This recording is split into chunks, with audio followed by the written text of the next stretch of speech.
Hello. Can you? Apparently, I'm being watched by at least two people. If you can hear me, say something in the chat or ask me on Twitter.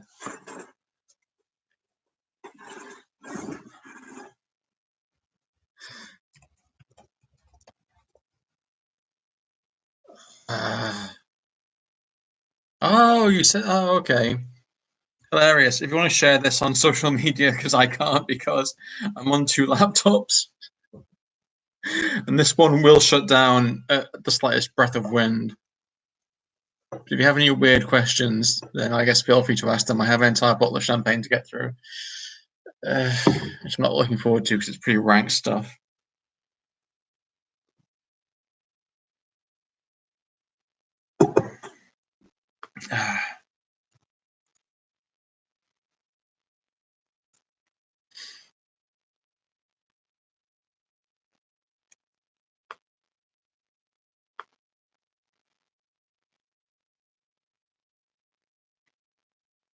Dun dun dun.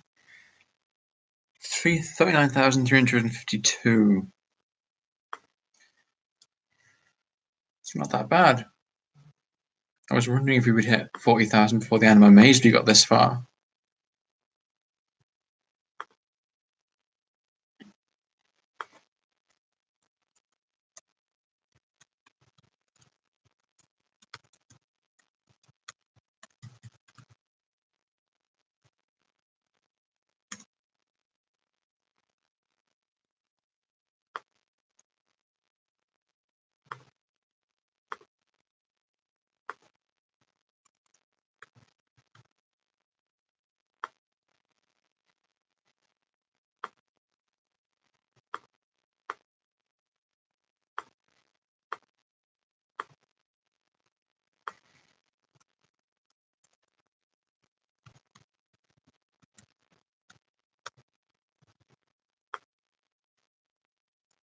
Big. Our favorite part of the new printing. My favorite part is Scrap's really big new art because that was the whole basis. Let me see. I'll grab it.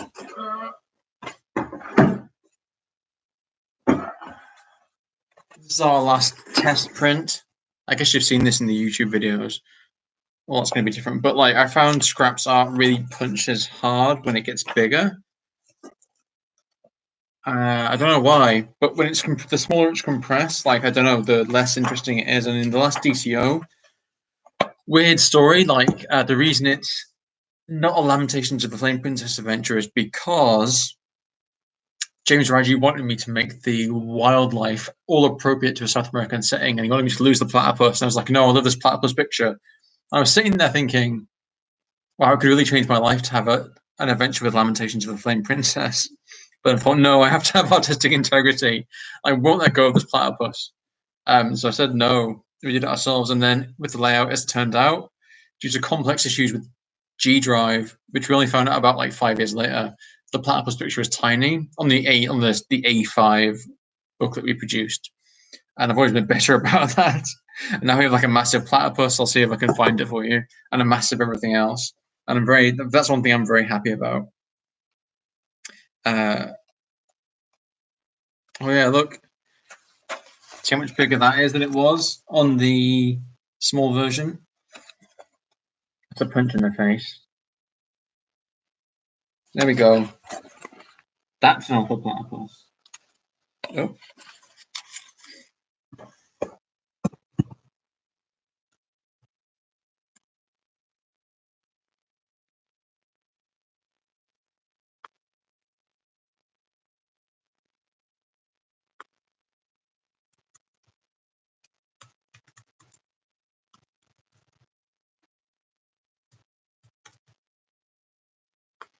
I think someone asked me on Twitter what was my favorite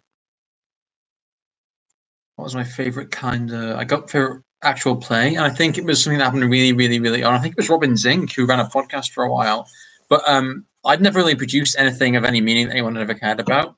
And he sent me an email saying that he'd been playing one of my adventures, Deep Column Observatory, with his friends who lived far abroad that he didn't see for ages, and he was really happy because he got to spend time with his friends online. I realized he could have spent his time with friends online at any point with anyone. But I was like, that meant a lot to me because it's very, very rare that you get to create something artistically that it's a means of social connection. And I was like, oh, this isn't just like me making weird stuff or making groundbreaking pieces of art, but it's also like you get to make something that people spend time together in as friends. It's like building a theme park, I guess, or building Disneyland. I guess the guy, well, Disney's like, you built Disneyland, people go together and they interact with each other and with your thing at the same time. So it's a very different kind of artistic creation to almost any other, I guess, unless you wrote a song or something and you see people dancing to it. I know, I like Drummond Zink's podcast. I was very depressed last summer when he came out with it, and I listened to it walking around a forest. I'm wondering what's happened to him. He's probably still around.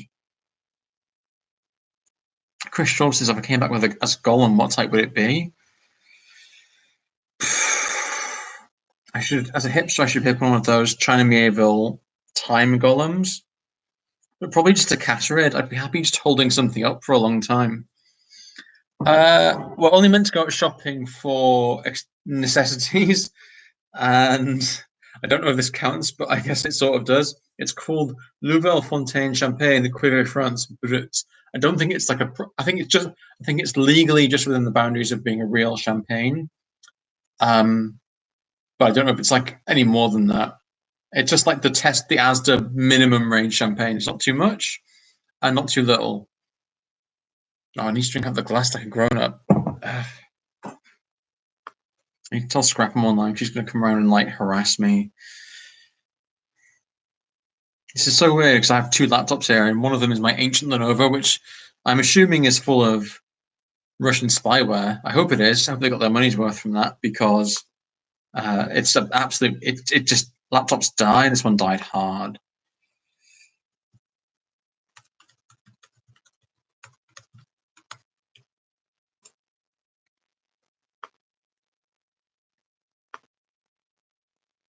Oh, more comments.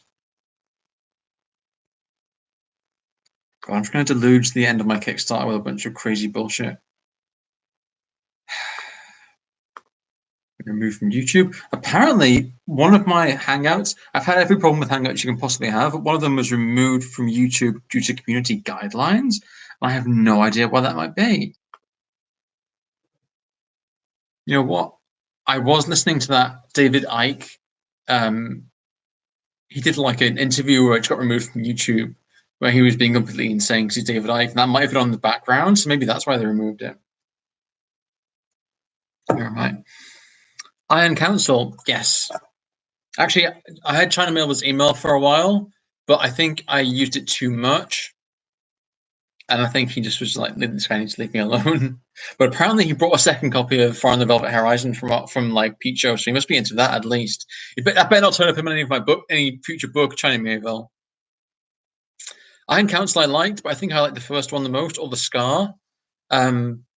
I banged through those books really hard like 10 or 20 years ago and just read them really quickly. I think RPG stuff is too low status for me. You've got to guard that science fictional. Science fiction is like in a tenuous status between real. You can occasionally get in The Guardian. It's nearly real literature. But if you get too involved with role-playing games, you're going to get booted back into like the shit house. So I don't think he can. I mean, he has to guard his like his powers. I think the thing I didn't like about China Miéville was his endings, because he always seemed to. James Washington, if you're watching, I'll answer you on Kickstarter. But yes, it will have larger gutter margins. I am partway through the agonizing and soul-crushing process of changing the gutters on the inside.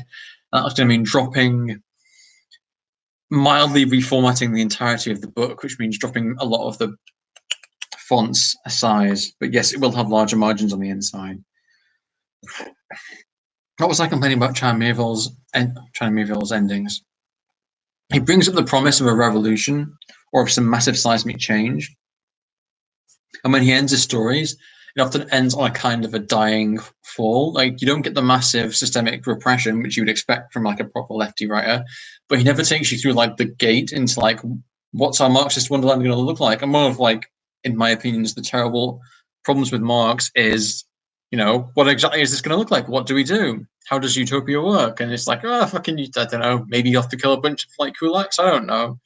And Miéville never really tries to answer that question, which I think you couldn't answer perfectly, but you give it a fucking go in a fantasy world and at least try to produce something. And I thought he was kind of letting everyone down by not even trying.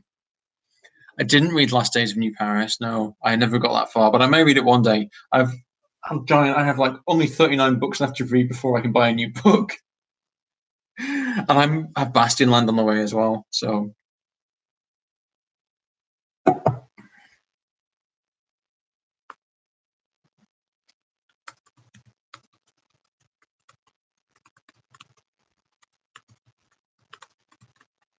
adding bigger margins on the spine side doesn't make sense, but maybe it was the booze that made me able to stream. Because when I was sober, I was just getting angrier and angrier and angrier. I've been doing it for 2 hours and just flipping the fuck out. But as soon as I opened this champagne, something worked. Yes, Ram, I am going to drink an entire bottle of champagne on the stream. Get ready for our friendship to end as I get more and more incoherent and angry about whatever's wrong with me in my life, just everything. This is going to get recorded online. This is going to crash my reputation. Like, seriously. I only really... Oh, where am I?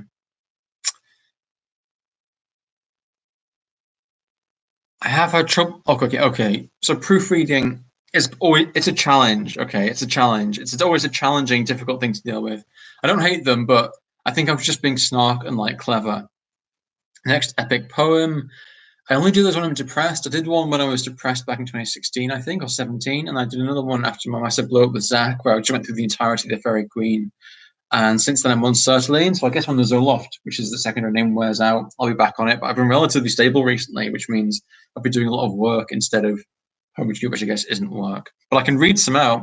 I have a Rob Brown Intercalibon and one Setipos, which I was hoping to read out on the stream. And you might get to it if I get into a few.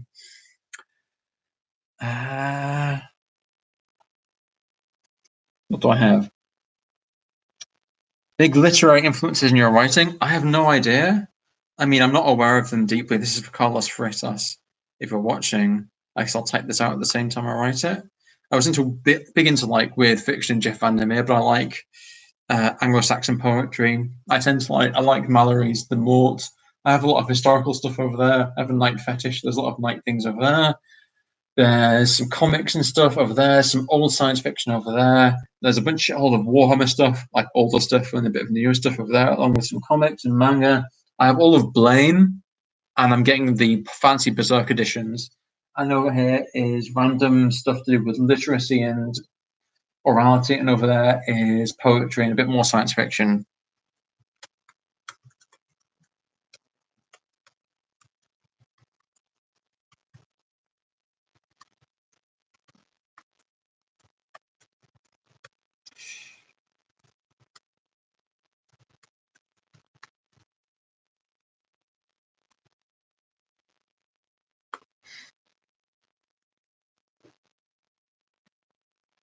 Have any advice for this thing about starting the blog? I have no idea, because I think I got really lucky. If you're starting out, I got really lucky because I grabbed the end of a wave. I think with the internet, at any point, there are like waves of new things rising. I think if you tried to start a blog today, I have no idea how it would work. But I was in the middle of this giant G plus explosion, which was started, I think Zach and David were doing it first that I knew of. And that interfaced with the rise of G plus and with streaming, that became a massive thing. And with me and Zach, it was a classic introvert narcissist partnership where he basically did a lot of the publicizing and schmoozing and like scene growing because he was just obsessed with his own image, I think. And I was on the coattails of that. But I don't know what you would do to start with. I would say just try. It depends on your personality. I always think if you're an extrovert, take the Daniel D. Fox thing and just form connections without necessarily being very original. If you're good at making original stuff, try and make original stuff and try and make it as good as possible and to get it in as many people in front of as many people as possible and to have shelf life. And I mean even digital shelf life. So a place where even one click from a reference is a click, and if you make weird stuff, the longer it stays up and the more interreferable it is, the better chance you have of like you're like a giant anemone. Like millions of people sneak past, and occasionally you catch one. So if you find somewhere and keep it up for a long time and you're regular and everything interrelates, then you have a good chance of getting some views, which I think is the only real power online. Let's just after DCO. Where do you send adventures next? I was always hoping people would go down to the veins, but I don't know. I think it's very much up to the individual. Everyone integrates it differently. I don't have any grand ideas. I'm sorry. I read aloud the entire of Deep Calm Observatory. Like, fuck, I'm not doing that. We've only got an hour and 15 minutes left. Oh, wait, no, hold on. 8. So we have 2 hours left. It's possible. How much money it take for right treaties on miniature wargaming? How good do you want it? Like, to employ me for a year safely and to be paying me more than everything else I could possibly be making, like by a chunk, would be around £30,000. If you want to give me 30 grand and say spend the next year working only on this, I'll do it. Beyond that, we're talking about like negotiation and analysis time. Let's get to Lawful Good Mummy. I like Undead, and I'm interested. I just like. I think Scrap once said this. I don't see any difference between NPCs and monsters really. And I like the tragedy of this guy waking up and being perceived. I guess the way I saw that scene playing out is people would see him as a monster and then go for his treasure. But he was basically a good guy and only wanted to do the right thing. And that's a horribly demeaning death if you think about this guy who defeated his evil relative, sealed the entrance to the underworld for how knows long, like 1,000 years, guarded his own tomb, and then got pushed over a son of a fucking boat by a bunch of twats. I mean, that's a harsh way to go. If he'd been an evil mummy, it wouldn't have been an interesting encounter. It would have lacked pathos, but because he's good, and also if he's good, it leads up the tantalizing possibility that one adventure in every 100, someone will say, I signed an ancient language to the mummy, and they'll all very psychically commune with the mummy, and then he joins the team. That might happen.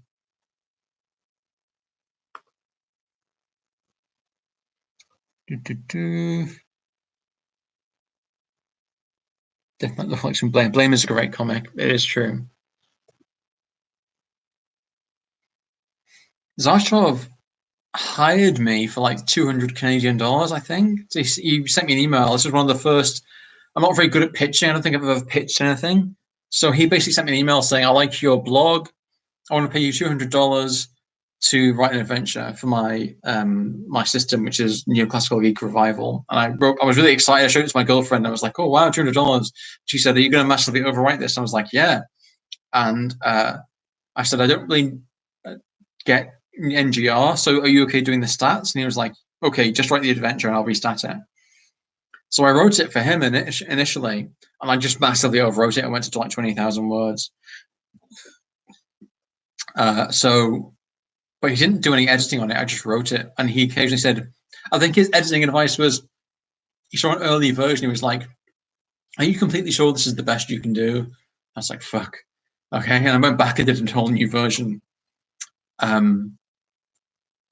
Yeah, but no, I notified him I was doing a new one because he basically let me have the rights to it, or me and Scrap together, and publish it on our own, which is a big deal. But so I see he's in like, if you see,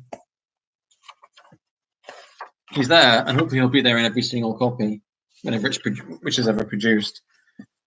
But I didn't ask him like about stuff, how to do it, because I basically wrote it on my own, along with some stuff from Scrap in it. Golem, what type would you be? Ashton answered, a Caterid, so I can hold something up for a very long time and have an excuse to not move.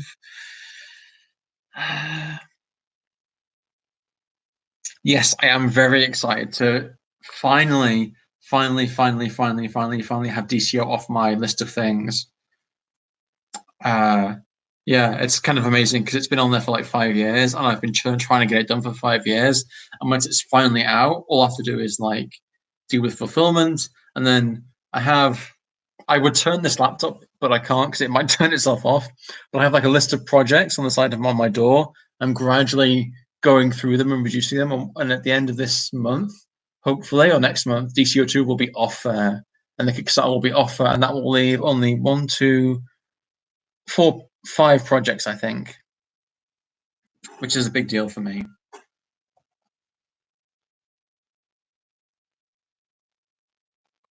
I don't run that many games. How do you handle running a game that's realistic? Otherwise, I'm out there setting for people who aren't immediately in that headspace. I run relatively few games. I think I run a letter writing game, and I'm in a Rosemia game. But I've been writing for so long, and it's kind of chewed away at my ability to run. I think I'm not bad at running, but yeah, it's a problem. Especially, I don't know if I see my stuff as surrealist. I really try hard to ground everything in objects that you can understand. But am I too pretentious? I don't know. But it's a challenge, especially I think more than the practicalities of it is people's sense of people get overwhelmed by the sense of weirdness and forget to think. I think one way I would do it if I was doing it would just be to chop up everything that was weird into functional things they needed, put them in a situation that was really simple, like escape from this cell, or you have to persuade this king, but there was only one thing they could do, and then just feed in weirdness gradually. Although I haven't actually done that in any of my dungeons, which I probably should have tried to do. So I am poor advice in that one.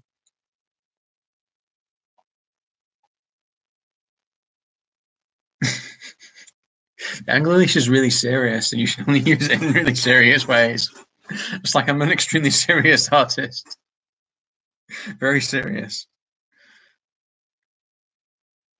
Why would you kill Wit Tamdoon, you absolute scumbags? That's dark. Why would you do that, Alex? Why would you let them do that? I feel like you should do Gygaxian moral punishment and just like do horrible things. Well, I don't know how they would notice if you're punishing them in DCO, but you should give them a stern look. Give them a dark look, Alex. Where's your mom? In my basement? No, not really. Hopefully she's safe from the coronavirus.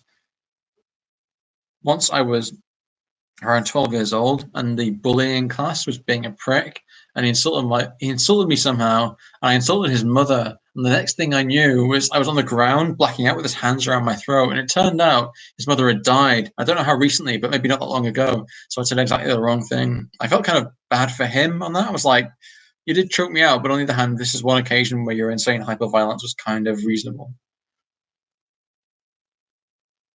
I don't think anything's really confidential. One is called Gackling Moon, which is basically a rewrite or a recreation of the Woodlands post, which is based on stuff around Birkenhead, linked together by a magical moon.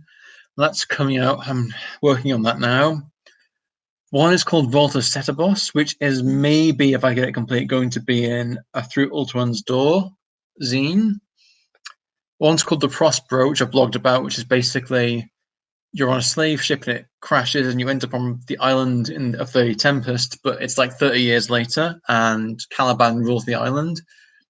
And one is the Eldritch Foundry stuff. Eldritch Foundry, I think I'm still working for them so far. Don't know if any of much of my background's come out, but they say they're going to release like a big, massive mega doc of it or something. I don't know. So I still work for them and still producing stuff.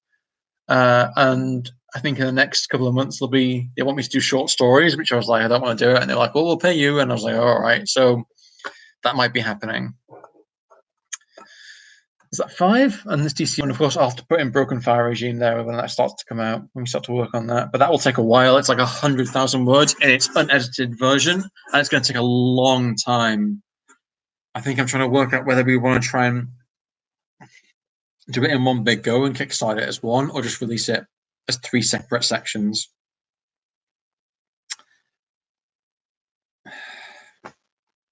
Harry Johnson, you're making me sad about your mum. I'm sure she's thought deeply about what happened and you live in a memory, and hopefully she's safe, and maybe one day you'll meet.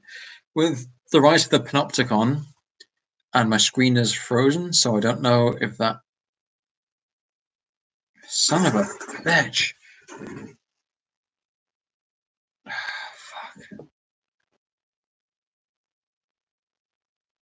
Fuck. Well, if you can see me doing this, I don't know. All right, still there. If you let the crows kill Wit, that's not that bad. It's a tragic thing. Yes. I try to write every day. There are a handful of days where I don't. I try to get at least an hour or two in. I don't have a schedule. I have like a list. I have like a to-do list of things I want to work on, and I basically cross them out when I work on them hour by hour or completion by completion. And I usually get 3 or 4 things crossed out, ranging from an hour to something more. I write more now that the virus has hit because it turns out I find YouTube boring enough that I have nothing else to do. I have no social life, so. Oh god, I have no idea what you would show off to a GMO player. People seem to really like Veins of the Earth. That one seems to have gone on, and people still write to me about it. Maybe that.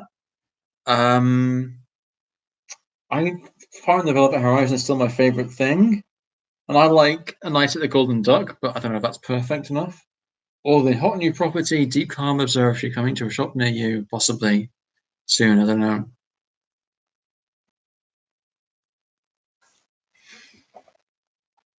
Oh yeah, Alan, you do get a shelf. I think I might be breaking Kickstarter rules by doing it, so I can only do it once. I think if I go back and I start offering people like household products and a Kickstarter again, I'm going to get fucked. I might get fucked from this. I don't know. I'm worried that Kickstarter might just. When I was doing it, I was thinking this could go so horribly wrong because someone reports it in Kickstarter as a broken rule. They could shut down the entire Kickstarter and invalidate it. And then I thought, how do you want to live your life, Patrick? Do you want to live your life as the kind of person who thinks about this? Or do you want to roll the dice? So I roll the dice and we'll see how it goes. Uh, I don't have anything planned for Troika now. I don't really know Daniel Sell that well. Like ships that passed in the night. I'm like, well done, Daniel. I have a copy of the latest version. I think he seems to be doing really well. So congratulations to him. But I don't have anything. I don't work with him myself. I don't really think of him as stories. I kind of have like a weird thing about. I don't even use the word fiction relating to my work, not because I think it isn't fiction, but I don't really believe in the linear path, even though I sometimes write linear adventures. I don't believe in like the existence of adventures as stories because I think if you import too much of the criticism and the technique of fiction into writing adventures, they become linear and they stop provoking people. I think an adventure is a really fundamentally different thing than a story. I think stories come out of them, but I would strongly prioritize the idea of them being like a coherent block of circumstance or just an adventure rather than a story. And they're more based on vague intuitions or like occasional fragmentary visions just built up and built up rather than their own stories. What tools do I use to write? I don't organize my notes. I have like, I'll show you. It's some combination of this. So if I need to write and I'm having trouble, I will sit in a coffee shop or here and I'll just turn on my internet off for like an hour and just in caps because my handwriting is so bad. And then the second stage, if I'm not doing this, I'll either do it and I'll move into Notepad, which is like a simple Windows program, which has no spell check or formatting, and you can bang stuff out into there really quickly. And then from Notepad, I'll move to a Word document, and then from a Word document, things go into InDesign if they're getting produced, or they go into a Google Drive if they're going to someone else.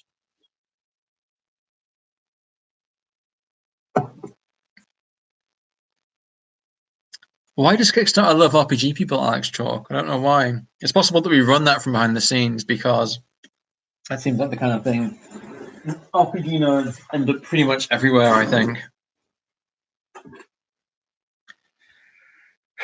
Do I run my own adventures? Very rarely, which I'm ashamed to say. I probably should. We did playtest DCO 2 more than we have anything else, but I burned myself up writing them, and to write them and run them would just be like, I don't know if I could do it. It would be a massive investment of time and energy, and usually by the time I finished writing the initial draft, I'm just like done. Do I miss G Plus? I miss the good years. I miss the good years of G Plus. I miss the happy times from like 2011 to 2015, 16. But I don't miss the dark, long, slow death of G Plus, like the fall of the empire of Zach and Google just giving less of a shit, and the culture was building up. I don't miss that at all. I'm kind of by the time it was done, I was feeling free rather than that I'd been robbed. But I know Kayani in particular really does miss it.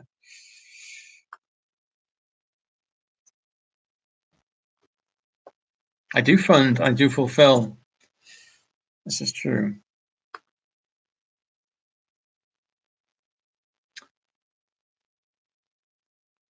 That's not true. Remember, there was someone, I won't name them because I think they're part of a cultural argument, but they did like, they had a shitload of like missed Kickstarters, RPG Kickstarters, I think for the story game as well, but they just kept doing it. My plain text thing, you have to, David Simbara, you have to like go into more detail about what exactly that is. I don't have, you think I have a champagne glass? Look.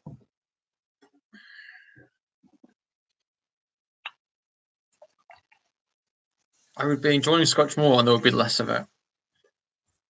What do I think about Electric Bastion Land? I haven't read it yet. I read bits and pieces of it,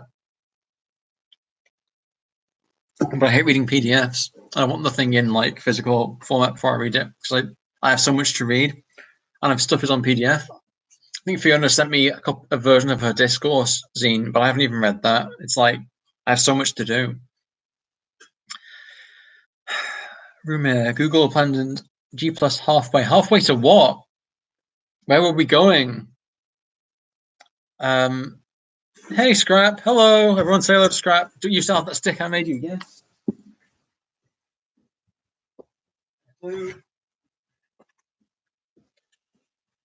Yeah, I don't think it would defend me very well in a disaster.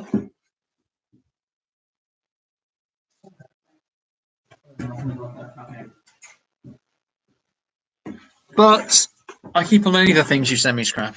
I keep even the weird, like tangential stuff, like the weird toys. They're in a box somewhere. I have not followed Matt Colville for any period of time. I think I got into a thing on G Plus. I was kind of a prick to him for no reason. I think I don't like him, but I don't know why I don't like him. He certainly hasn't done anything wrong or done anything that I fundamentally disagree with, but I just have the vague sense that we don't agree on some things. For like an incoherent reason. I don't know. But no, I'm not like big on him. I guess I'm not big into 5e. Whatever's popular, I'm going to be like a snide little hipster shitbag about it. And just like go and sit in my corner and be like, 5e. He's probably a wonderful man. Any RPG writers that you like and recommend people check out? I usually try and check whatever Emmy does if she brings something out, although I haven't seen the latest thing. I mainly read old stuff, I don't buy that much RPG stuff, but I haven't bought any recently. I usually read whatever Chris writes. I try to. I'm still reading Bryce's reviews, but to be honest, Bryce's reviews, he's on like the Wheel of Dharma, and they just rotate because the things he's reviewing rotate. So you can kind of just read through them and read like box text, no organization, single column. I guess he must be dying inside. I don't know. I do think I should know more people. I feel like I'm a bad community member because I can't really recommend anyone to anyone. People say, "What are you into?" I'm like, I read this 20-year-old Warhammer book a while ago. I don't really know what's going on with the people.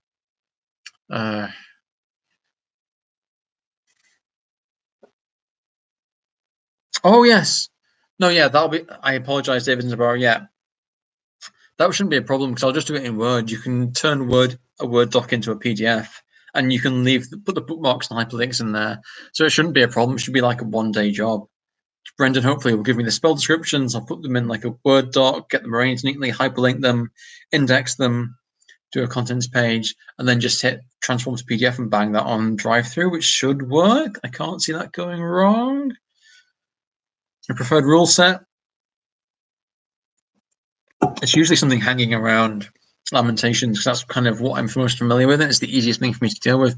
But in most circumstances, I'm using like a vague banging together of Lamentation stuff and around BX. And for this letter writing game, I'm basically pulling it out of my arse using just different dice curves depending on the circumstances. I've used 5e and a stripped down version, and it's not that bad. But you can't make monsters in it easily, and you just have to reskin things. And fighting takes a while, but it doesn't. I feel like Fighting ends up taking fucking ages in any version of D&D once you have above a certain number of people. And it just, whatever happens, like the required time, just the cognitive load expands to fill the required time.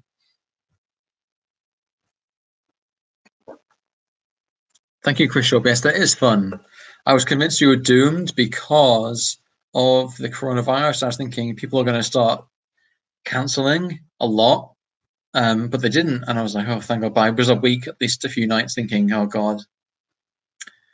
You cannot get a prison tattoo from me, collabs without permission, but you probably can get one from Scrap if you end up in prison with her. So that can happen. I've got a tattoo from Scrap, not from prison, although from New Zealand, which was a lovely place to be.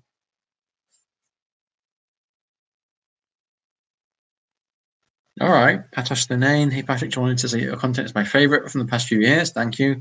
Can't get enough of your writing. You're welcome. Please keep working forever until you die for my personal enjoyment. Love. I will probably do that anyway. I have nothing else to do. And I have no other skills or abilities, so I will happily keep working for your personal enjoyment. Scrap will tattoo everyone around us, so. Scrap, where is my Christmas present? Did I get it? Because you kept saying something was coming. Did I receive it and I forgot? You keep telling me a package is going to arrive, and I feel like nothing ever does arrive. I'm just saying. DCO and Veins of the Earth got written around the same time. DCO got produced almost immediately after only a few months, because it was just me and Scrap and Alex Mayo doing it. And Veins of the Earth was in production at the same time. It took 5 years to get made and nearly killed everyone involved with it. I am done with caves for a while. I may go back to them one day to do the Nightmare Sea or to do Cities Under the Earth. But I won't go back to it before I finish the Elemental Quartet, which will mean Broken Fire Regime, Literal Storm Corsairs, and whatever I think Cold Pelagic Maze was the last one. So I guess 20 years. I won't be, like, I'm caved the fuck out. I did a lot of caves, and I'm okay for them for now. There isn't room for an Appendix N. Oh, I probably should have, shouldn't I? Maybe I might see if I can squeeze something in the last moment. I don't know.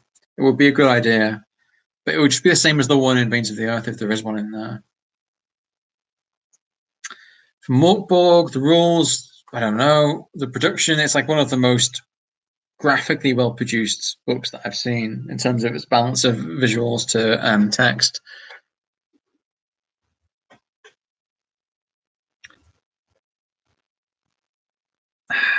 What is wrong with the Far and the Velvet Horizon text? It works, does it not? Oh, I'd have to go back and redo it. Oh, good grief.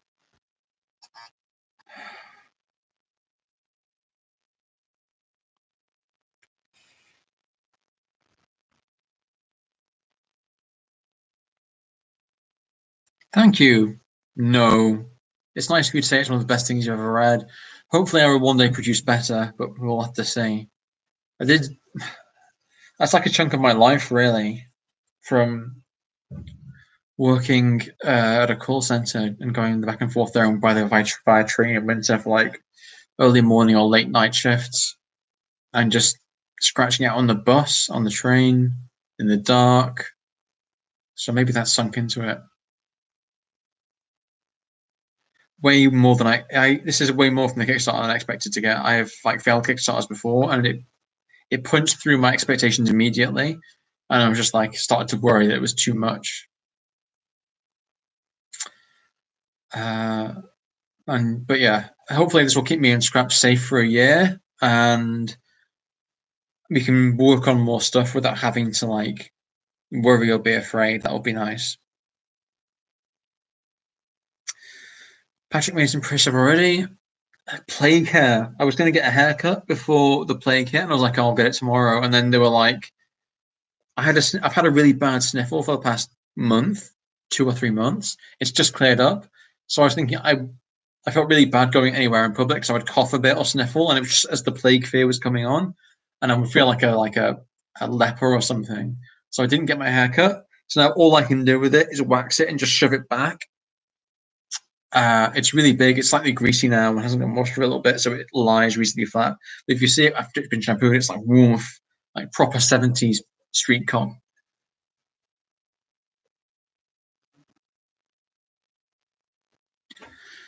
For an Appendix N, I think I talked about it in an interview with that guy. Was it for the Moth or Load of Ludicrous? Like anything by Norbert Castanet, anything. Um, Richard Forty did some books about geology, which massively influenced the book, which Scrap didn't like. Uh, oh, don't show us your deck, please. Sorry, I misread that initially. Okay.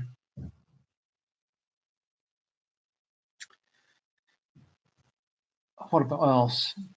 Uh, Richard Forty, Norbert Castanet, the Time and Life book on underground worlds. There's a lot being written on caves, to be honest, and you can kind of build out from there.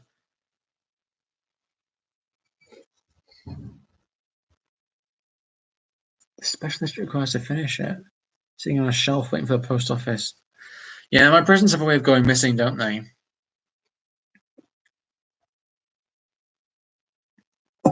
Gaming conventions. I've gone to a handful of them when I was in a better mood. The last time I went, I had a complete meltdown due to varied circumstances, and I haven't gone back since.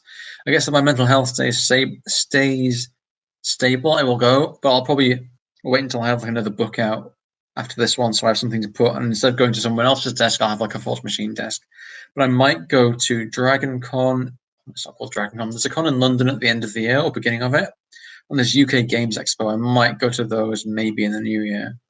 Been to Gen Con once, not going back unless my life changes significantly. If Eldritch Family wants to like take me for a business class flight to go take me out there, I guess I'll go. But other than that, no.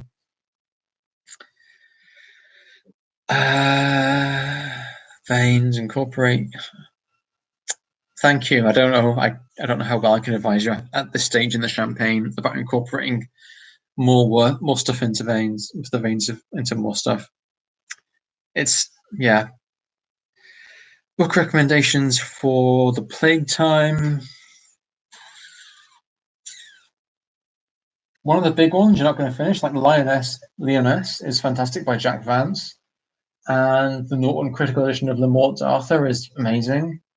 Barbara Tuchman's A Distant Mirror. That's all about plague, and it's big and it's fascinating.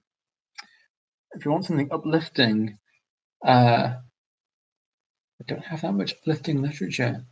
If you want to read the Ramagnana in one of its other editions and describe it to me so we can spot the difference between my edition, that sounds like a good idea because it's like a massive book and it's a really, really good story,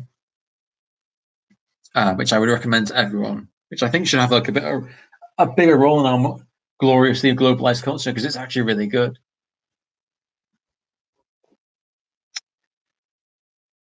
Yeah, Scrap is excellent.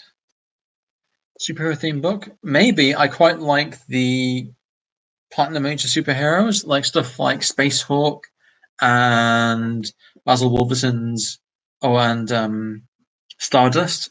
It's a book here called I Will Destroy All Civilized Planets by Fletcher Hanks, about Fletcher Hanks' work, and the stuff that's from like people didn't know what superheroes were. There's another series of books called the Book of like the regrettable superhero villains and regrettable superheroes, which is like weird shit from the opening stage of superheroes, where no, it was kind of like a weird dream.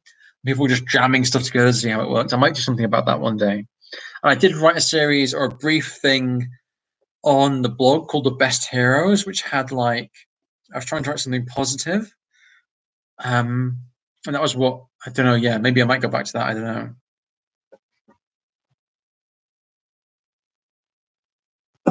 Thank you, David Simbaro. Chris Schraub. I have not read any Charles Stross recently. I think I read Accelerando a while ago. Did Charles Stross make those frog monsters, or was that someone else? Dragon Mate, maybe. The last time I went to. Oh, is that you, Kent? I feel like. Uh, Goodbye. Forever.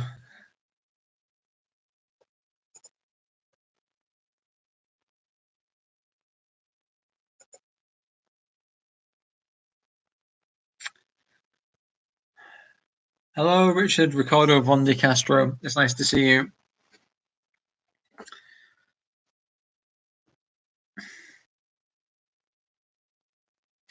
Look, curious epic. I have literally 40 books to read. I can't keep buying more books. My shelves are full. I need to like control myself. Maybe with this play goes on, I'll be able to finish them. But to be honest, with the amount of work I've been doing, I'm not even managing to finish my books. Advice from running Silent Titans. Anyone who's done a playthrough can give you better advice than me. Basically, take it one thing at a time, read it through, try and understand it. But then once you're dealing with any particular circumstance, just go from like element to element without worrying too much about it. If the players fuck up really badly, bring on the user with an easy riddle. It's like advise them. I think that would be my advice.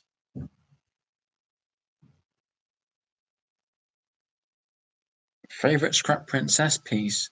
I have it on my wall. It's the illustration she did. I did a book, a print-on-demand book called False Readings, which is a collection of blog entries, and it was the first book I ever produced. And I produced it so that I could afford to get my girlfriend a birthday present. And there's a picture there of a trilobite against a red background, holding my severed head in its hand, and it's still on my wall next to my door. And I think that's my favorite. One of the things I would pull from my house, like flat, if it was on fire. The ice is excellent art. It's very meditative. I appreciate how extremely difficult it is to write a book entirely about ice. Is creating RPGs you and Scrap's full-time job? Yes, it is. No.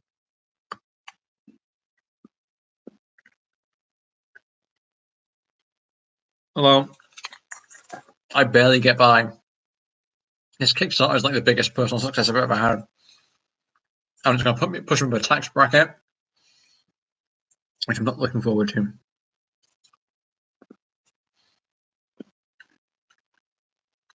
Thanks, Eamon, for buying Gawain. Of the 200 or so people who did, I'm going to try turning. Can you see? Hopefully this won't shut down. I suppose boxes. That's like the 300 copies of Gawain I have left. Like, a handful of times, I've had like 2 orders other than the Kickstarter. Which is funny for me, but pretty brutal for Matteo and Daniel because I put a lot of work into it. So I feel bad for them not getting their money's worth of like the book sales.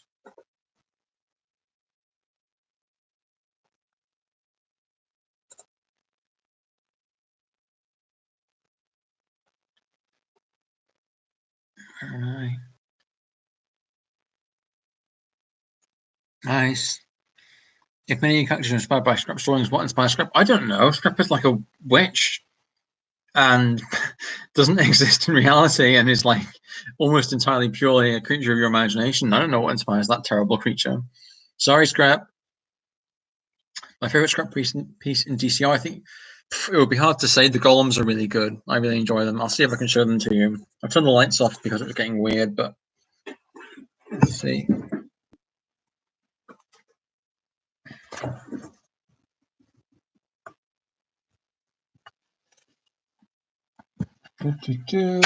Oh, that's wrong. That's interrogation light. I picked up the wrong thing. I've been drinking, you can tell.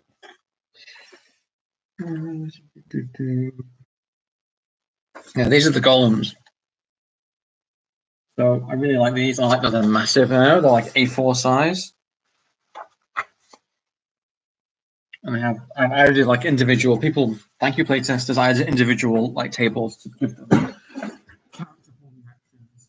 so they had individual personalities.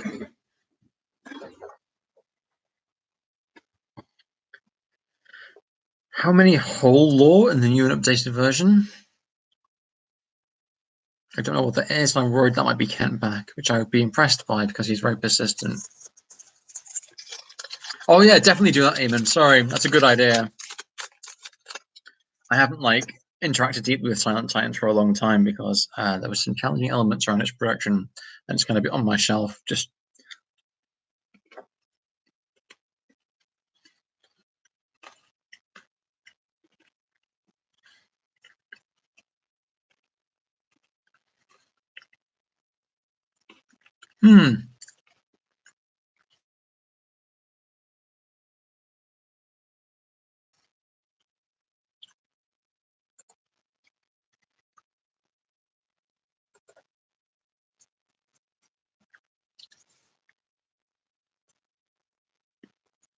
Kent is almost certainly a guy called Paul Barry, a mathematician from Ireland.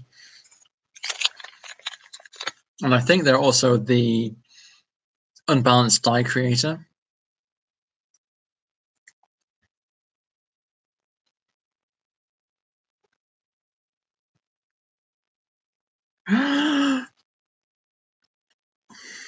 You downloaded my bundle, Anthony Winder. How dare you? Buy a copy of Gawain. It'll help me out, at least. It wouldn't help Christian and Dirk. Dirk's got a thing called Super Blood Harvest. You buy a copy of that from him. And Christian's always working on stuff.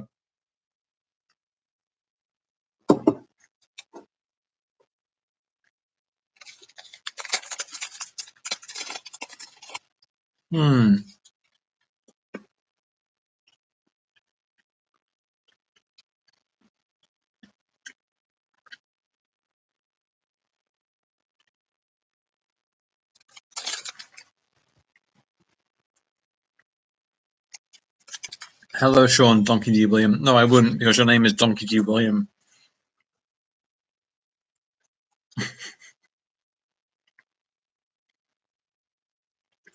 Go. What's next for Practice Steering Scrap Princess?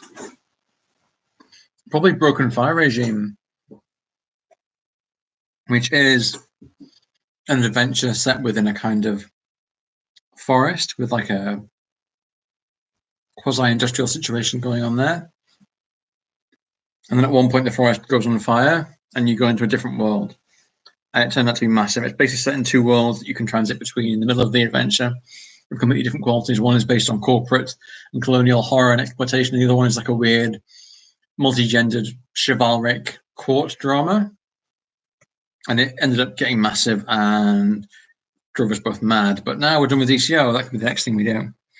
So the idea is basically to do 4 adventures: Earth, Fire, Air, and Water. DCO hopefully combined with Voids of the Earth as Earth. Broken Fire Regime is Fire. Air would be literal Storm Corsairs, and Water would be Cold Pelagic Maze, if that ever gets made.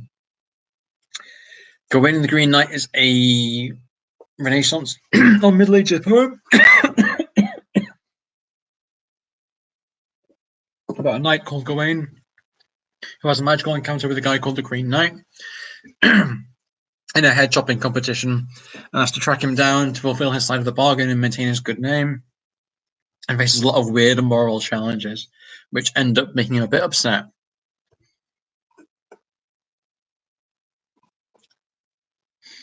Well, that's Kent again. He's beginning to annoy me.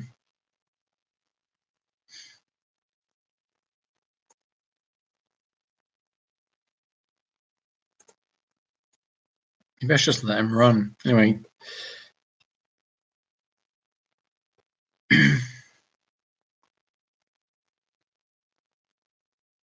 I don't remember.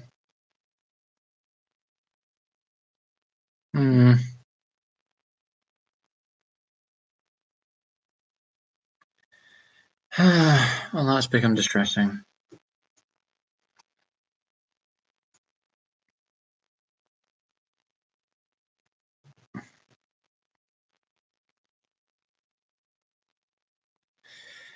Yes, hidden chat. I am about to on. I've had a breakdown already, Kent. You missed that one. Is usually you can just block him, but now he can finally get the attention he deserves. Kent is a mentally ill man called Paul Barry who pretends to be a troll online.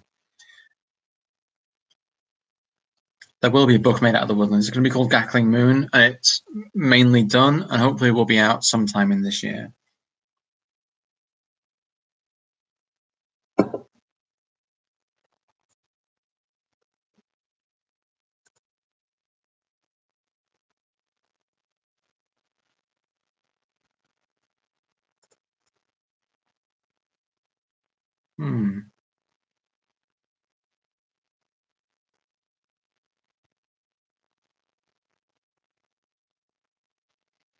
Comments.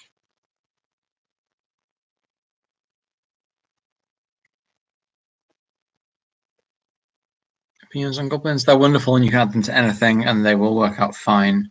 Add goblins to whatever you like. It will include the piece on my blog, yeah.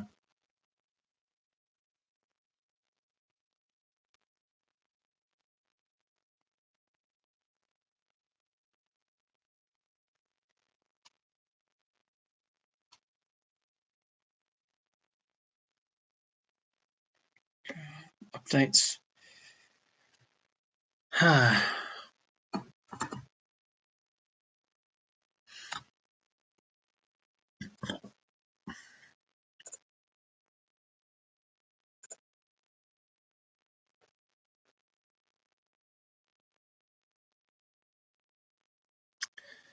I have not played Pendragon ever, although I've often heard about it. Oh no, wait, I have. Dave McGrogan ran a version of Pendragon set on Mars. Oh, we all ran mechs based on Nexion Zeta. Fucking hell, what the fuck was he thinking? Like, those are heavy systems, and doing them on an alien world as well. But basically, yeah, we had mechs based on the Nexion Zeta system, and we had knighthood based on the Pendragon system. We were Knights of Mars for a few episodes, and the fuck happened? I forget what happened. We only managed to run for a little bit, but it worked out okay. If you look on the blog and look for a Knight of Mars, I think I invented a religion based around Mars, based on something, and I invented some mechs that you can still find on there somewhere. I still have a bunch of Pendragon stuff I haven't read. I'd like to read it all, but again, time. Look, if you go on like Big Cartel, if you go on the blog, there's a series of like things on the right rail, which take you to various stores, like the drive-through store and the Big Cartel store. So it's on there. We're nearly sold out of Golden Duck, actually. Mark McCann. We've only got a few left, and I'll have to do a reprint. And with the reprint, I'm hoping I'll be able to find the time to alter it so that you can use the whole thing as a map without like the secret being given away on the wrong side. Thank you, Maxwell. I'm glad I made someone happy. I found out how it's meaning. I mean, I'm not joking. That is the only thing I've ever done successfully.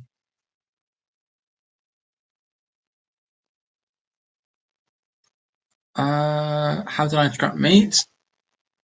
I think it was through monsters I was doing on my blog. I'm not sure. I think I was aware of Scrap vaguely. I think Zach linked to Scrap doing like a weird plane scrape thing. And I was like, this is a really cool person. And then we spoke on G Plus on Hangouts about monsters a little bit. And then Zarchov asked me what I wanted. I wanted a particular artist for DCO, and I was like, yeah, Scrap Princess. And he was like, well, I think you can probably get her. So I think our relationship grew from that point. It's almost always been based around monsters, really. And we met for the first time physically in Manchester Airport because Scrap was coming to visit me on part of like a larger journey, and didn't have my phone number, didn't have my information, and they stopped Scrap at the terminal because Scrap looks like a massive weirdo and looks suspicious, and they were like, do you have somewhere to live while you're here? And Scrap was like, yeah, I know this guy. And they were like, is this your boyfriend? You got his number? And Scrap was like, no. And so they called the terminal where I was waiting, and I happened to be by the phone. I heard the announcement. I picked up the phone, and they're like, do you know this person? I was like, yes. No, that's Scrap through. But holy fuck, that was close.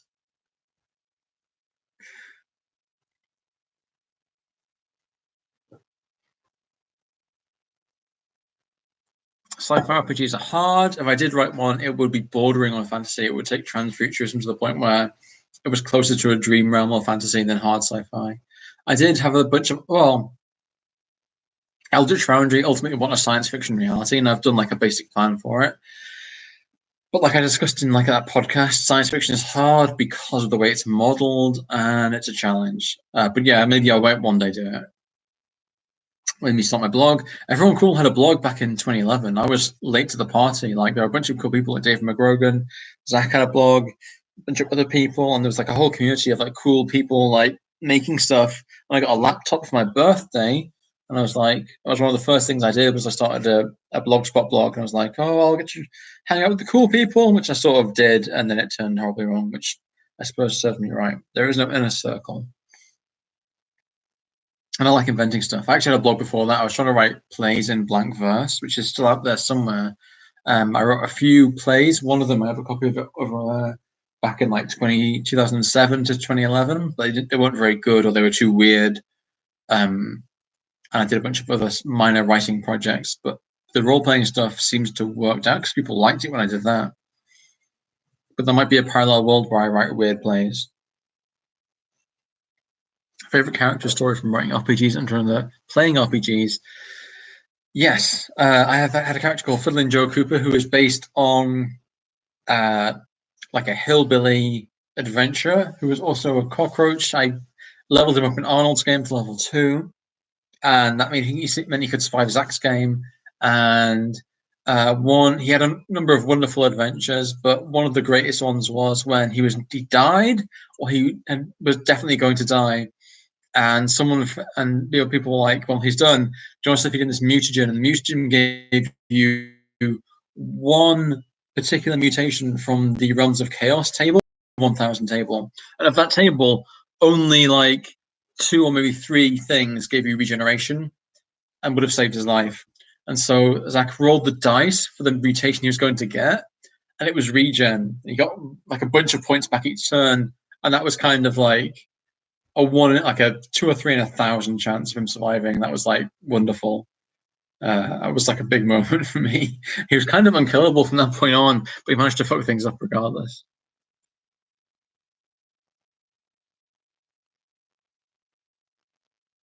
Scammed by a sugar daddy. If only they knew.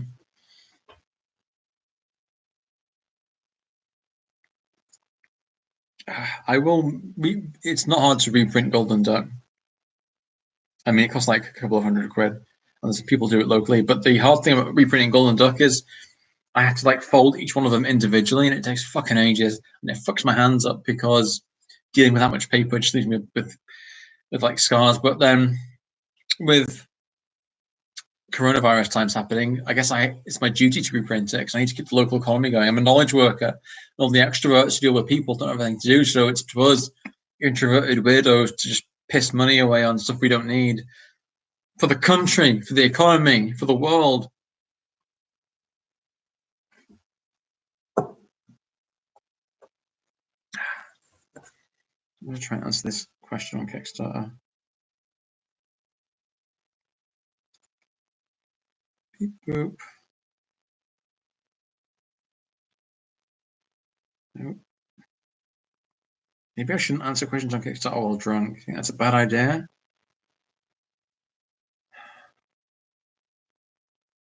Thanks, Depth Charge. Nerdy men spending money on toys, keeping society afloat. For those boring chads just sitting at home banging their girlfriends. Losers.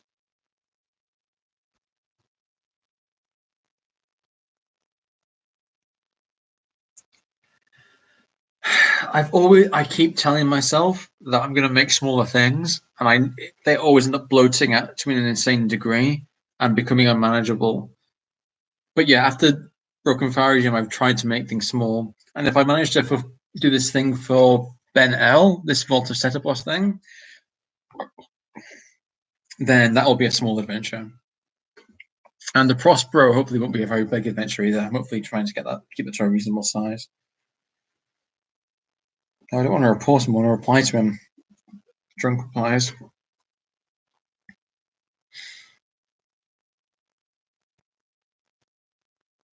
I guess I could use more equipment, but the thing is, I live in like a one-room flat. This is literally there's a kitchen there, and there's like a bathroom over there, and so the amount of stuff I have has to be minimal. And I've basically filled the whole place up with art, and like books of poetry that I can't sell.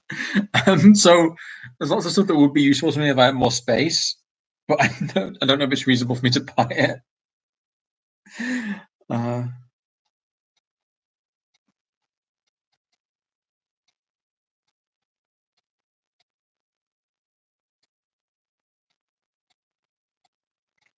Regime. That's as much as I can reasonably say.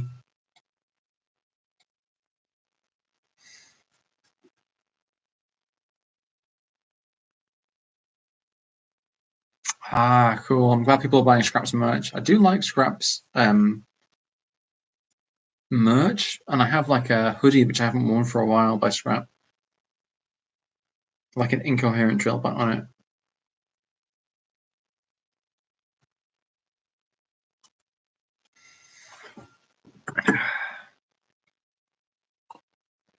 I'm barely a community member, Ben Leckerman. I just kind of, I feel terrible because I don't really support people. I just parasitize on other people's like pro-sociality.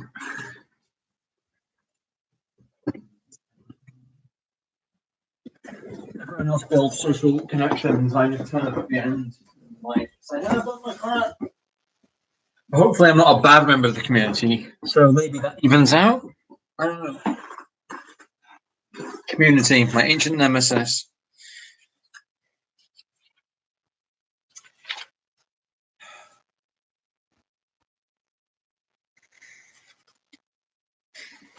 I'm going to read fragments from Robert Browning's Caliban on Sisyphos.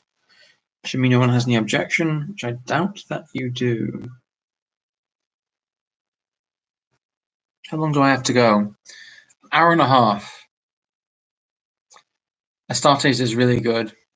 I feel bad for the people who are producing the new one for Games Workshop because it looks less amazing by comparison. But it's really hard to do a story with space marines in it because you can't fucking see them speak unless you want to do like the anime thing of like cutting into their faces inside the helmet.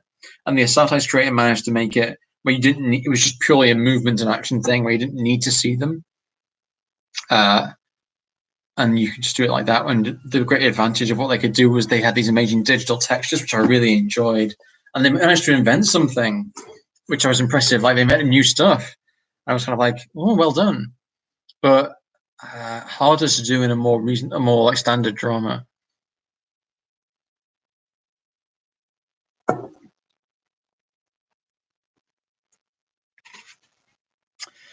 Will sprawl now that the heat of day is best, flat on his belly in the pit's much mire, with elbows wide, fists clenched to prop his chin, and, while he kicks both feet in the cool slush and feels about his spine, small eft things course, run in and out each arm and make him laugh. And while above his head, a pompion plant, coating the cave top as a brow its eye, creeps down to touch and tickle hair and beard. And now a flower drops with a bee inside, and now a fruit to snap at, catch and crunch.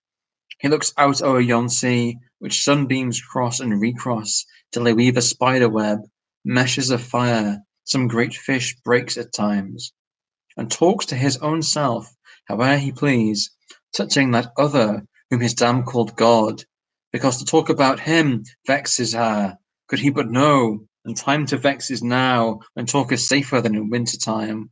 Moreover, Prosper and Miranda sleep, in confidence he drudges at their task, and it is good to cheat the pair, and jibe, letting the rank tongue blossom into speech. That's from Robert Browning, Caliban upon Sisyphos, which is Caliban from the Tempest, sitting on his own, musing on the nature of the god, his mother, the witch Sycorax, who I'm sure you all remember with age and envy was grown into a hoop. But she had a god who lived in the cold of the moon, and so he sits in this cave on the island and considers what God might be based on his own life experience.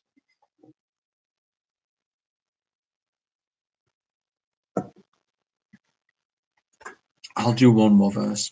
Well, I'll do the whole thing, to be honest, but we'll take our time. Setebos, and Setebos, thinketh he dwelleth in the cold of the moon, thinketh he made it, the sun to match, but not the stars came otherwise, only made clouds, winds, meteors such as that, also this isle, what lives and grows thereon, and snaky sea, which rounds and ends the same.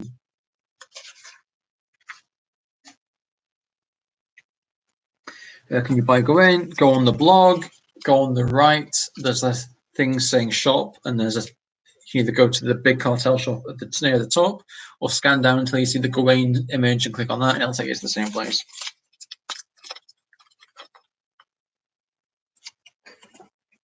I need to get better at capitalism, basically. I'm not very good at it.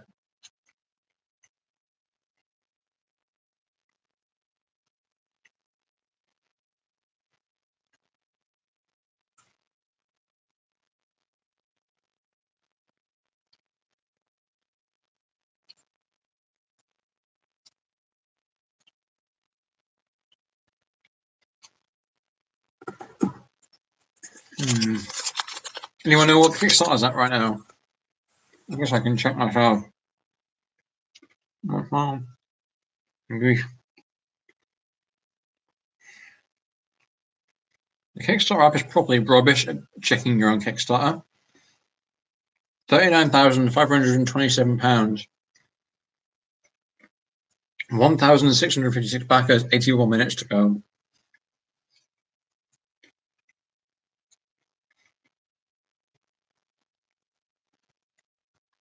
I did have a Patreon, but I fucked it up. Basically, for the past year, I've been on the edge of running out of money for the entirety of the year. And so with the Patreon, I was like, I need money, so I'll make a Patreon. And I go to the cinema because, at least until virus time, there's like a cinema in Birkenhead that was like £5 for like for every film. So I'd go there pretty often, and I would get DVDs from charity shops and watch those. So I did a bunch of reviews on this Patreon before, like everything. I thought every time I watch a film, I'll review it really, really quickly in depth. I'm not really edit it, but just come up with the basics. But I fucked it up the way the payment structure was meant to work. So I ended up feeling like an idiot. And in one of my classic Patrick meltdowns, I think I shut down the Patreon, and then ended up putting all that stuff up on the blog instead. I think I'm happier without Patreon for now, unless I really need it. I feel comfortable charging people for products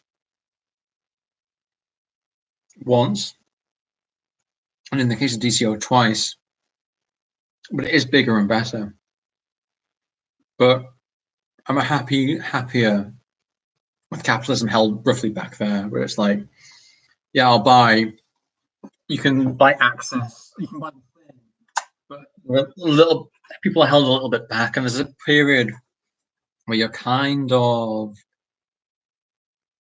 selling people access to your life or access to a sense of what they think your life is. I don't really like that. I kind of feel comfortable selling people a book, and they can look at the book and think it's mine. But if it's part of being part of the process of creating the book, it's kind of, I don't think it's really true. It's an illusion of belonging that isn't, that you can sell people real belonging by like, hopefully giving them something they can play with their friends or they can work on themselves or like do their own stuff with. But this culture of identity through internet belonging, I'm kind of mildly skeptical of it. So I don't think I want a Patreon. That said, I will probably, who knows? Thinketh it came of being ill at ease. He hated that he cannot change his cold, nor cure its ache. Hath spied an icy fish that longed to escape the rock stream where she lived, and thaw herself within the lukewarm brine, or the lazy sea her stream thirsts far amid. A crystal spike twixt two warm walls of wave, only she ever sickened, found repulse at the other kind of water, not her life, green dense and dim delicious bread of the sun. Flounced back from bliss she was not born to breathe, and in her old bounds buried her despair, hating and loving warmth alike. So he. And that's an interesting view of a demiurge.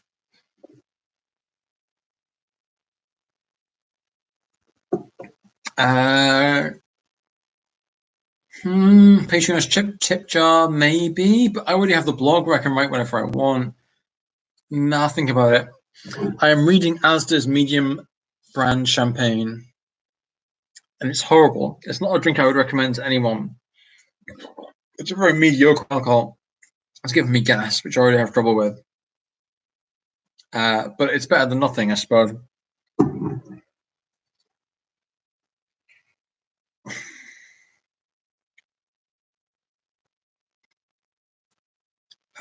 My parents were educated members of the working, or are educated members of the working class. They didn't read a huge amount, but they always had books in the house. My parents were and are a bit strange. So am I. So I guess, though I wonder if I have low level of Asperger's or something, but I was big on reading when I was very young. I hated learning to read. I remember particularly my mum sitting me down and trying to make me learn the letters and me not liking it. But as soon as I got it really, really, really hard. And all the way from primary school, I was like kind of an oddity, and I was reading above my level from pretty quickly. and consistently. And I read everything. I read like up and down like the range. I didn't just read fancy stuff. I read like very basic adventure stories, and it's one thing that I've always been good at and comfortable at and happy doing. And so for me, places of safety have always involved books. For this library on the room, which just basically has like a bunch of bookshelves in it. And so I felt that was something I couldn't really deal with society or like reality very well, but I was deeply over familiar with like with literature. And not really literature. I read a lot of like trash and science fiction and adventure stories and just everything really. I would read everything. Hello, Ian's wife. I know you're a wonderful woman. He doesn't deserve you. You're the light of his life. I sound cynical, but it's just I'm British and drinking. You're an amazing human being. Being more well known is kind of shit, judging by the shit that happens to people like Matt Mercer and what's his face, the pit, like Matt Colville, and even Ben Milton. I think talks about it a little bit with like if you have like a really big readership or viewership, people are mental, and you're the light of his life. Just listen to what I'm saying. It's not that difficult to wrap your head around it. But if you have like a bunch of fans, then the tiny minority, the 1% of people who are mental, like become a massive problem. People's sense of ownership over you becomes a problem, and then a big part of your life becomes managing. Even at a small level of fame, a big part of your life becomes managing your fans. I'm mental anyway. I can't even deal with normal society, so I don't know what I would deal with like being famous. I would go fully Howard Hughes, I think. Although obviously, I believe I along with you, believe I deserve more fame and general adulation. Doctor Who. I kind of wrote it already with Silent Titans, didn't I? That's kind of a Doctor Who episode. I had this idea for like a new companion adventure where the Doctor and the companion go to a war that, like a planet that's a deadly war with another world or another place, and the air is full of poison gas, and the gas corrodes memory, and the gas usually destroys most people's memory really quickly because the Doctor has like a million lives inside him, or like 13 by now. It basically chews away his personalities one by one, locking them down like dominoes. And the companion, who would be a new companion in this series, has to deal with this person they thought was just one individual, unfolding into these other individuals, each of them knowing they're going to be destroyed and trying to give the best information they can, but also trying to not be destroyed. And they would watch this. It would be like an acting virtuoso thing for the actor in question because they would do versions of every other Doctor. But at the end, the only person who could remember anything would be the companion. And they would have to solve the problems. They would have to they would get like a weird, deep look at the Doctor's personality and history, but they would also be massively empowered by the horror of the situation. And I guess it was kind of like an Adventure Time thing where it's kind of based around the fear of Alzheimer's and loss and memory loss.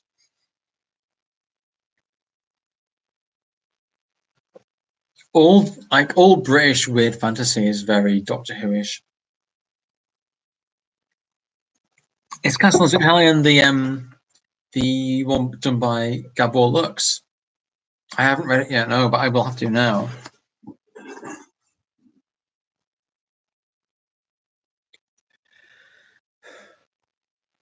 Think if he made there at the sun, this isle, trees and the fowls here, beast and creeping thing.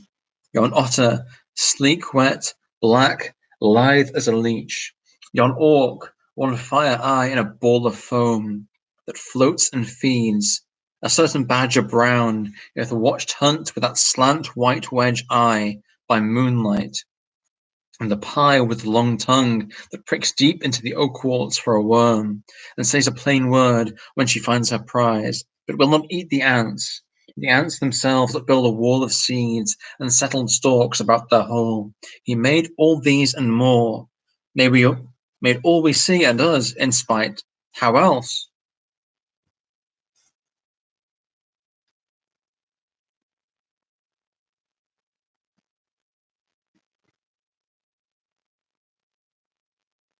Yeah, it's a nice reference.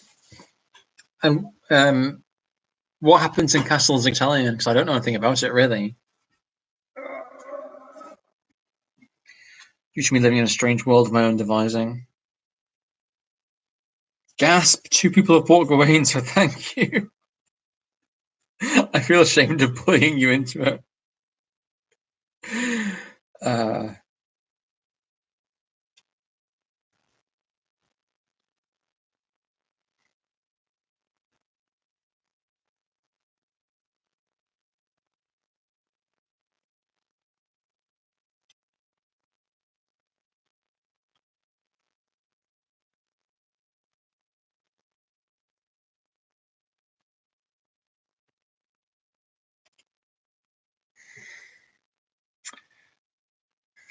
Big Castle Room keeps driving countless 206 against show.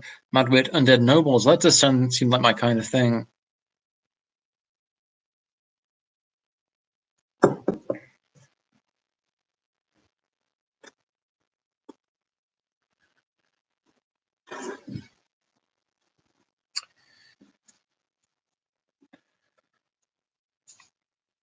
He could not himself make a second self to be his mate, as well have made himself. He would not make what he mislikes or slights an eyesore to him, or not worth his pains, but did in envy, listlessness, or sport make what himself would fain in a manner be, weaker in most points, stronger in a few, worthy, and yet mere playthings all the while, things he admires and mocks too. That is it. And that's a dark view of creation, the kind of evil demiurge that hates himself and makes something as a kind of questioned partner to itself. Inferior, superior, but just a toy to exercise its self-loathing upon.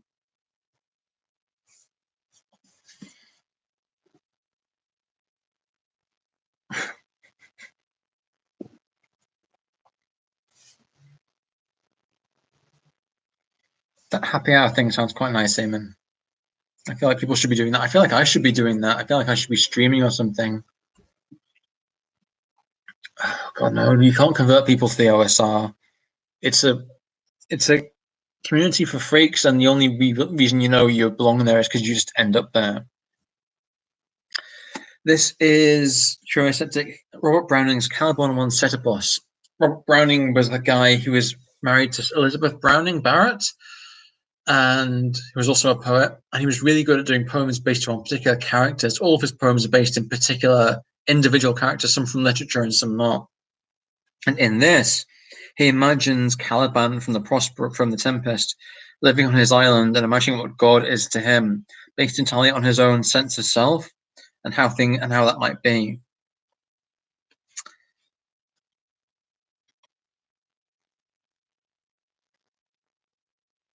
You can invite me if you like him, and you've got my email, I think. Shut up, Ian. Stop gatekeeping people. I gatekeep people. I'm the gatekeeper. I gatekeep you, Ian. Gate kept.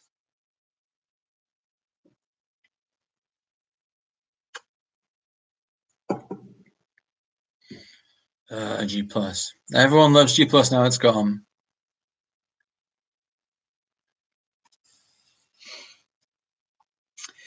Because so brave, so better though they be, in nothing skills, if he begin to plague. Topical reference. Look now, I melt a gourd fruit into mash. At honeycomb and pods, I have perceived which bite like finches when they bill and kiss. Then, when froth rises bladdery, drink up all. Quick, quick, till maggots scamper through my brain. Last, throw me on my back in the seat of time, and wanton, wishing I were born a bird. Caliban's getting wasted.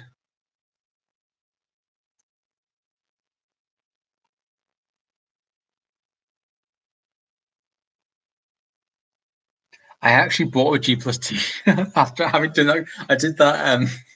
I did that podcast with someone. I talked about buying a G plus T-shirt for an ironic hipster thing, and they were available ages ago. But that was when I hated G plus. Now it's gone. I can be like a tool and be like, yeah, I was there, man. So there's one on its way to me, assumingly. I don't know who Jeremy Robert Johnston is. I'm afraid Ian Mudd, not Ian Riley.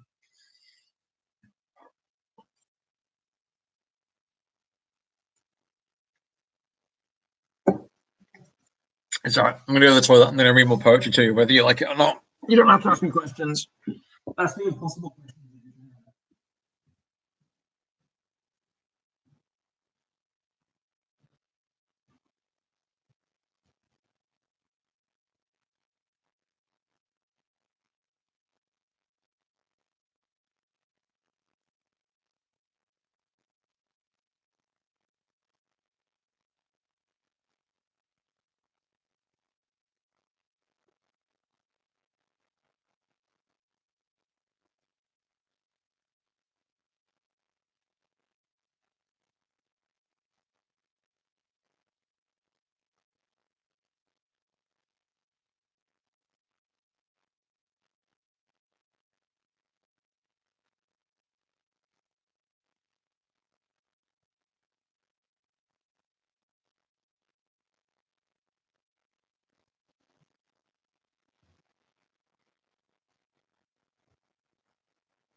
Don't leave me. That's my clothes, man. My wardrobe. The cheap version I got when I moved in here, which I never replaced because it's still quite practical.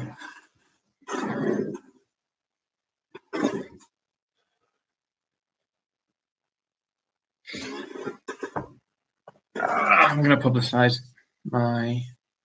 Is it a real secret, Scrap, or is it just an illusory secret?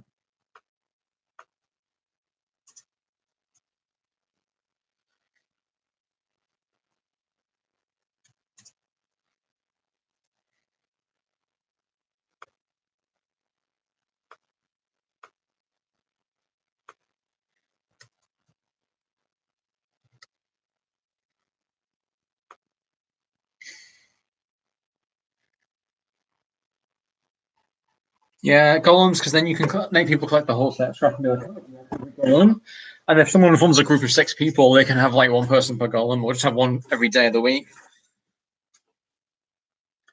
You know how insanely angry I get at any random thing?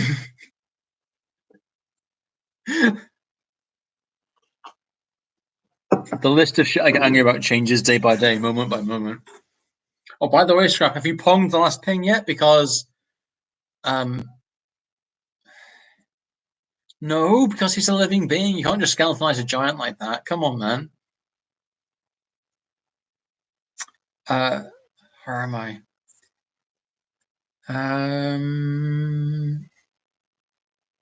Yeah, Scrap, you've got to... I'm sorry, I shouldn't raise your competitive spirits. I think you have like an hour left. If you feel competitive and you want to beat me, I guess you have like an hour to do a last ping pong. In that case, you win somehow. I only really play my own stuff. I guess Dave McGrogan's running a Rotamia game, which we're kind of ambivalent about the rule set. But like the play is okay. And I run this lesser writing game called Letters to Ear, which is basically a bunch of old G plus people and some nerds writing letters to their armies and diplomats trying to conquer the world before it gets destroyed. Usually just hang out with people you like. This is the great thing with G plus. It was really easy to be in a circle and to go straight into a game before one was running. It was wonderful. But now you need to form social connection with people and get a specific invite. And I don't know how you do it if you don't already have a lot of friends who are into like D&D stuff. But I think one of the reasons so many people started blogs back on that high era of G plus and Blogger was like, so they would be able. You might get invited. You might be friends with people and get invited to a game, and you can just bang in there. And if you got into a few, you become a known face. Oh,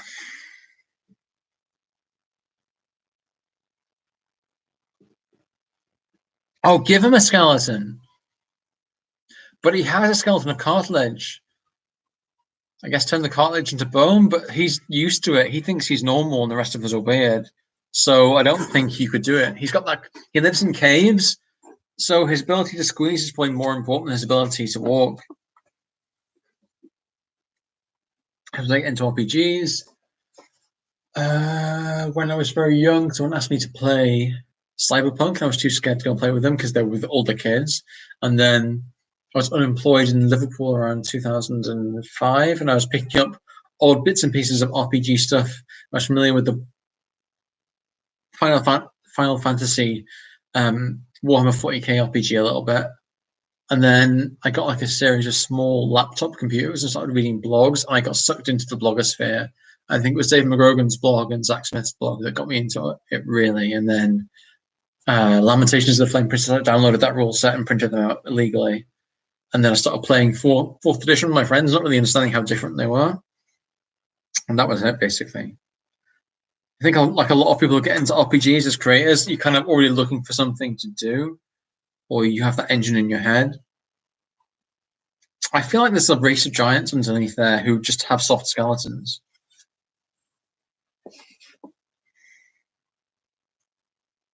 I don't know if he's the only cave giant. He can be. It's your world. If you talk to him, I don't know what he would say. I guess I have to leave that to the role player, like the DM. Something impressive, right? Maybe he's like an old gentleman, and maybe he's quite reasonable in the brief periods he's not hungry. Maybe he's like a prophet of silence.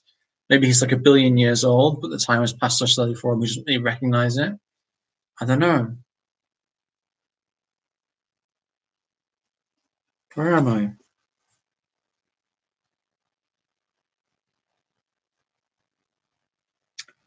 Put case, unable to be what I wish, I yet could make a live bird out of clay. Would not I take clay, pinch my Caliban, able to fly? For there, see, he hath wings, and great comb like the hoopoes to admire, and there a sting to do his foes offence. There, and I will that he begin to live. Fly to yon rock top, nip me off the horns of grigs high up that make the merry din. Saucy through their veined wings, and mind me not, in which feet, if his leg snapped, brittle clay, and he lay stupid like, why, I should laugh. And if he, spying me, should fall to weep, beseech me to be good, repair his wrong, bid his poor leg smart less, or grow again, well, as the chance were, this might take, or else not take my fancy. I might hear his cry, and give the mankin 3 sound legs for one, or pluck the other off, leave him like an egg, unlessoned he was mine, and merely clay. Were this no pleasure, lying in the thyme, drinking the mash with brain become alive, making and marring clay at will? So he thinketh such shows nor right nor wrong in him, nor kind nor cruel. He is strong and lord. I'm strong myself compared to yonder crabs that march now from the mountain to the sea. Let 20 pass, and stone the 21st, loving not, hating not, just choosing so. Say the first straggler that boasts purple spots shall join the file, one pincer twisted off. Say this bruised fellow shall receive a worm, and 2 worms he whose nippers end in red. As it likes me each time, I do. So he. And that is a dark view of God. And look disturbingly close to the Abrahamic view.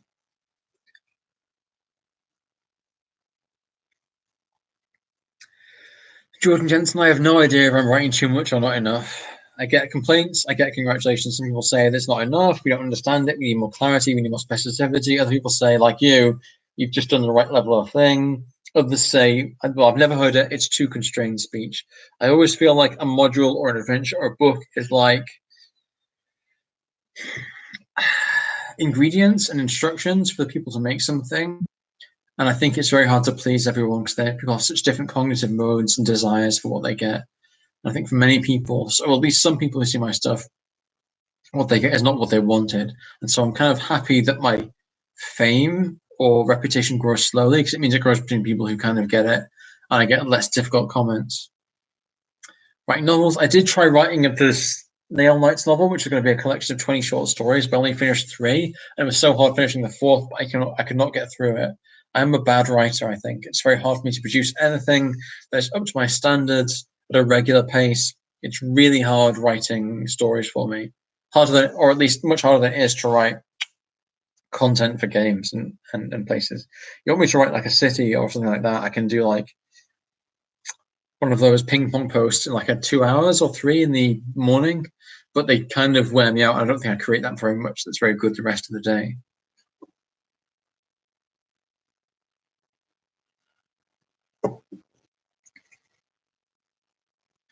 I think I went too far with the no table talk thing. I think maybe I shouldn't have done that. I thought maybe it would be an interesting test for people to do, like a game, but playtesters have brought back information that it's not that much fun, and it's not like an interesting challenge. So fellow opponents, as far as I know, do not have an endoskeleton. They are completely liquid beings, and they shrink when they get too hot, which is why you'll always find them in the shade. Hey, Ram, you want more snail lights? I guess I can look into it. If it's you, Ram. Have I read Italian Cabino's Forgotten Cities? No, I haven't. That's the 90th time I've been asked that question. It's on my list of things to read. I'm pretty sure I've written more cities than Italiano Calvino at this point. I've written a fuck ton of cities.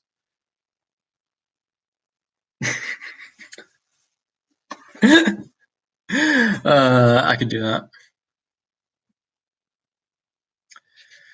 Do I have Hulu? No, I don't. I don't think we have it in the UK. I think it's an American thing, and I don't have time to watch a lot of stuff online. I watch too much crap anyway. I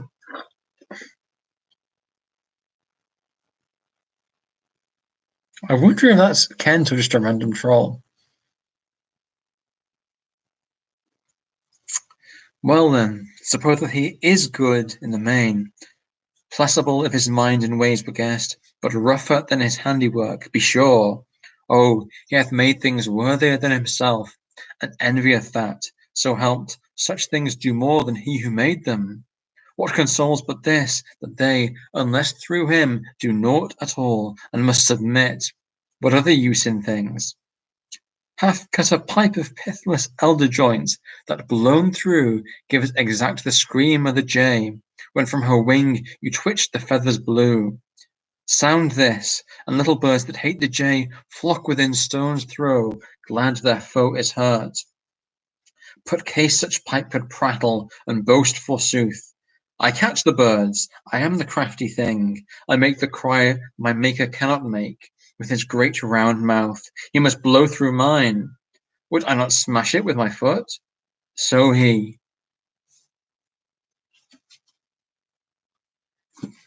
What is devs? Thank you, Bean Dip.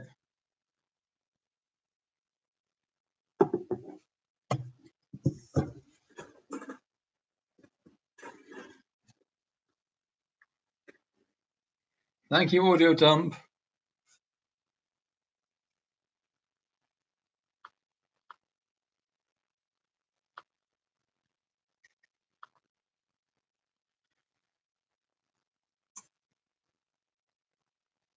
Did it? Kickstarter finished? My God. It better not have finished ahead of time.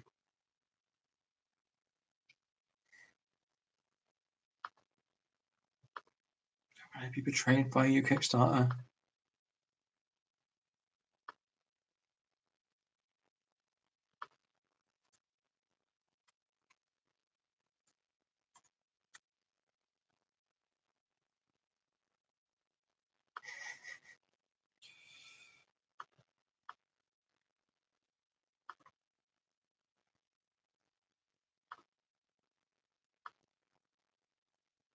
It's on a long list of betrayals.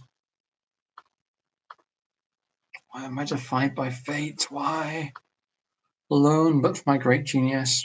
No, there's 52 minutes to go. 52 minutes, 39,777. We're only. Fuck! Like, we're only like a few pledges away from 40 grand. Holy shit, Scrap. It looks like we're safe for a year at least. Fuck me. Oh, where am I? Audio dump got that. Oh, it's by Alex Garland. Oh, he's the screenwriter, though. He's kind of okay. He's not amazing. Thank you, Ursi. Yep. 2 minutes to go. How could it be closed? That seems unjust. Time zone thing. But it should be the same in every time zone.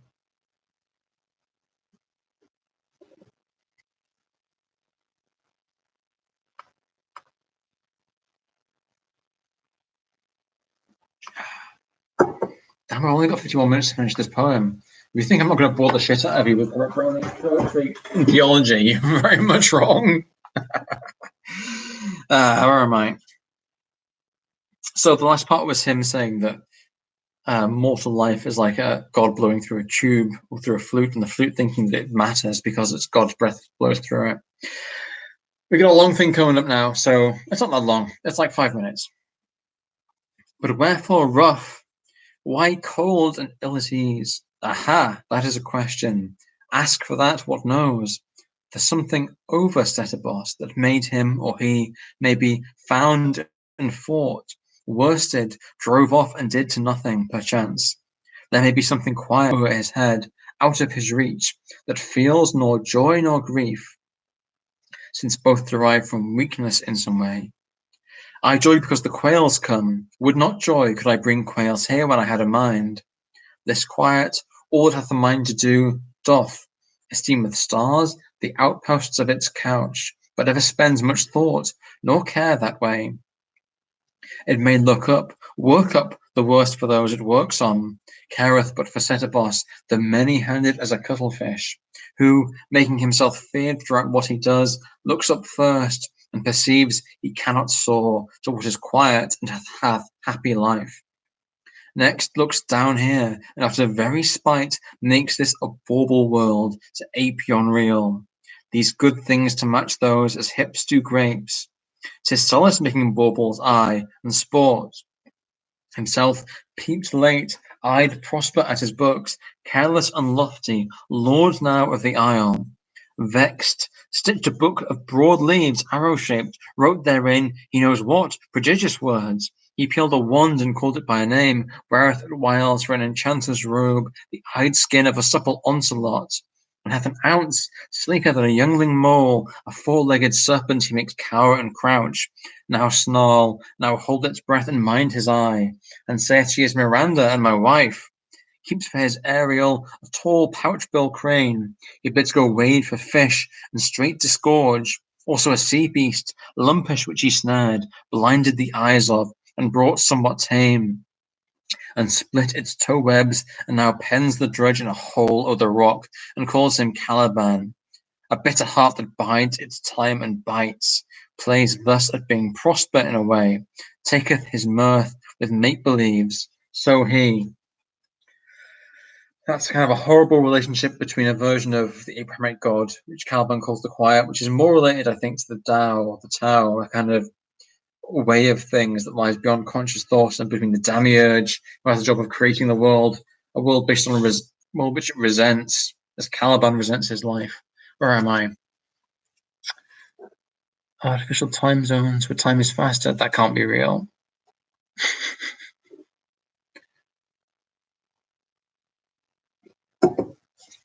Oh man, music, chanting, and poetry. I have no idea because, yeah, you're trying to avoid bard stereotypes, but how can you? Like, if you cross over to one direction, you have a wizard. If you cross over to the other direction, you have a bard. And I don't know how you can avoid being a bard or a wizard. I know there was talk a long time ago of making a kind of a scold. But the thing with music chanters is that they either have to affect the code of the world and produce effects that are tangible in combat or encounters, which makes them a wizard, basically. Or they produce social effects, which are kind of makes them a bard, really. And you need a social society for them to act with him.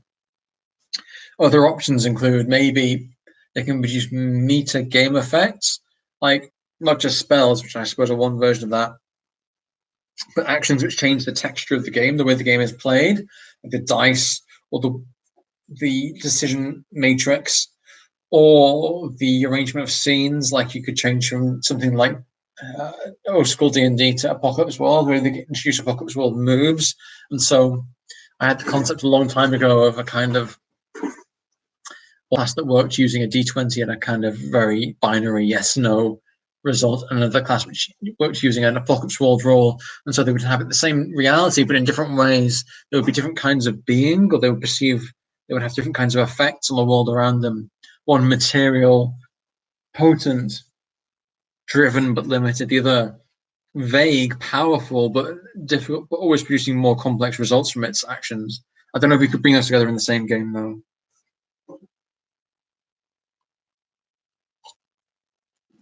Ian, just because you are a hoe, don't mean that into all bards. I'm joking. They are all have porno powers.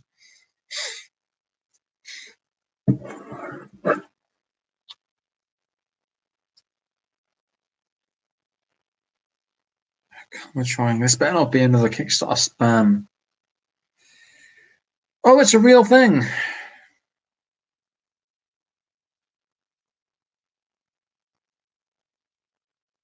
Oh, someone was nice. There's a lot of spam on Kickstarter. If you've never run a Kickstarter, there's fucking shitloads of like dodgy companies who are like, oh, can you give us some money?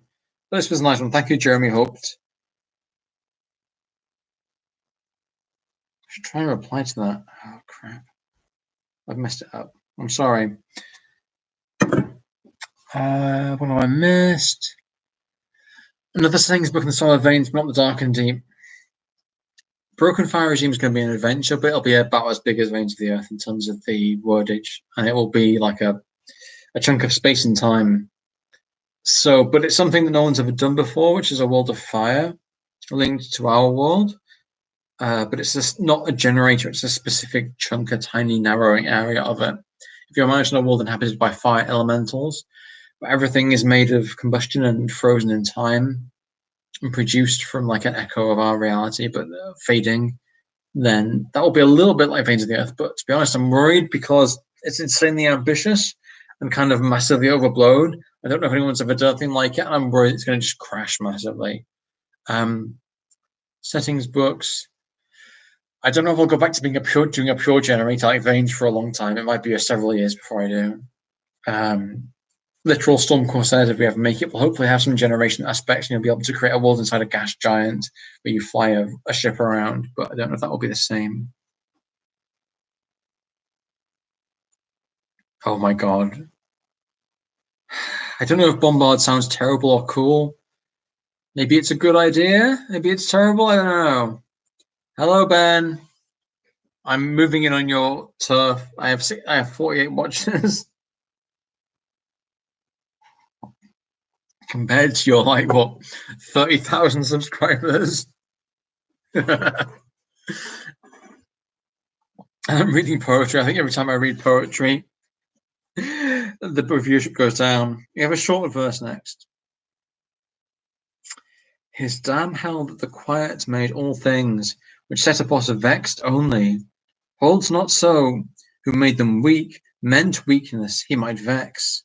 Had he meant other, while his hand was in, why not make horny eyes no thorn could prick, or plate my scalp with bone against the snow, or overscale my flesh neath joint and joint, like an orc's armour, aye, so spoil his sport.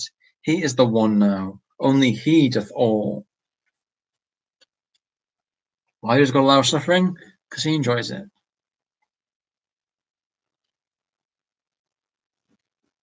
I hope so too, Anthony Wilder. Winder? Sorry.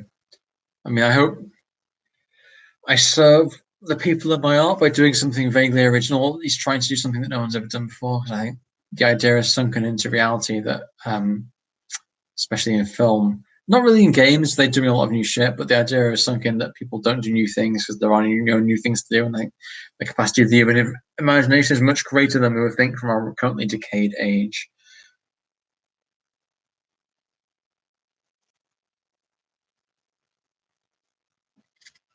The important thing about the OSR is being a secretive Nazi.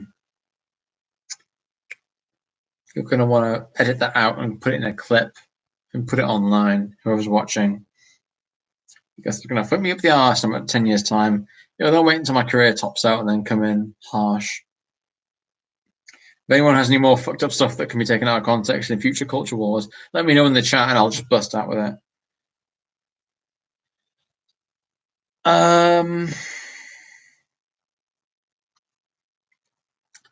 Matthew Robertson, I think it might fuck me up the arse with the tax man. I don't know. Basically, it's all pre-sales. So, okay. Pay for the books, we pay for the distribution on the books, and then everything that's profit goes 50-50 between me and Scrap. And I guess I pay for the profit, but the thing with taxes is if you get money from a Kickstarter and then you spend that money on product that kind of half belongs to you. I think it's very complex how you account it. And so I'm going to need to call an accountant and basically discuss with them what I do.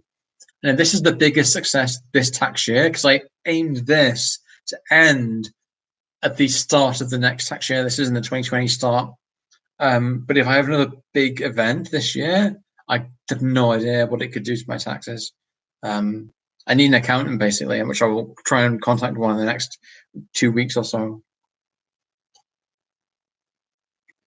But my Kickstarter didn't do that well compared to some others. I think Luca Reject did like 100 grand or something, and Chris did like 60 grand or something. So I'm still like a low-level fish in like the nerdosphere.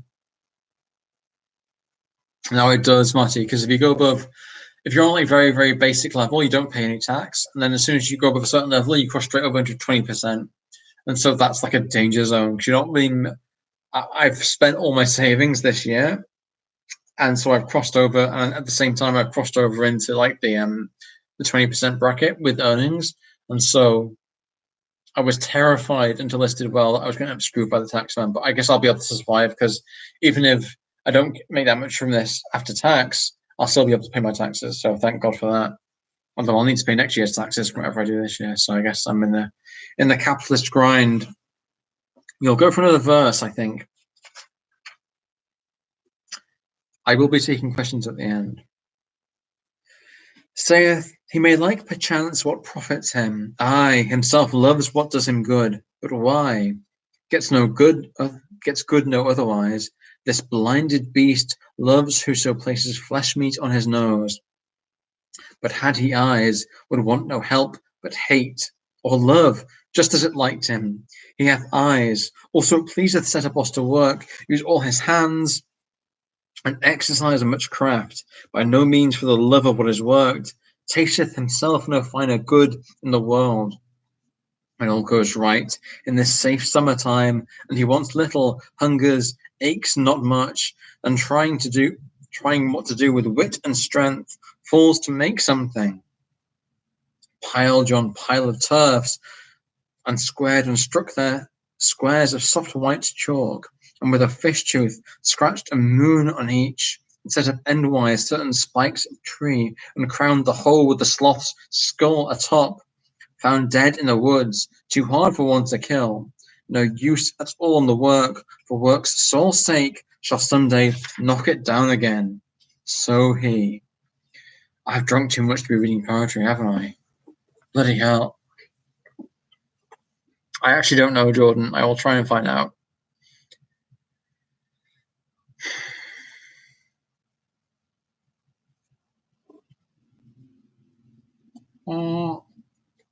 What's exciting to me in the indie RPG scene, I'm not deeply connected to it. I'm kind of fascinated to see how 5e evolves and what happens with that giant audience of people who are into a really particular thing. Arnold stuff is still good, yeah. I feel I'm like really out of the scene because people are like just moving ahead and just doing their own thing. I mean, there's like a shitload of followers on Twitter. Other people do. I'm feeling like I'm this old ruin core guy. I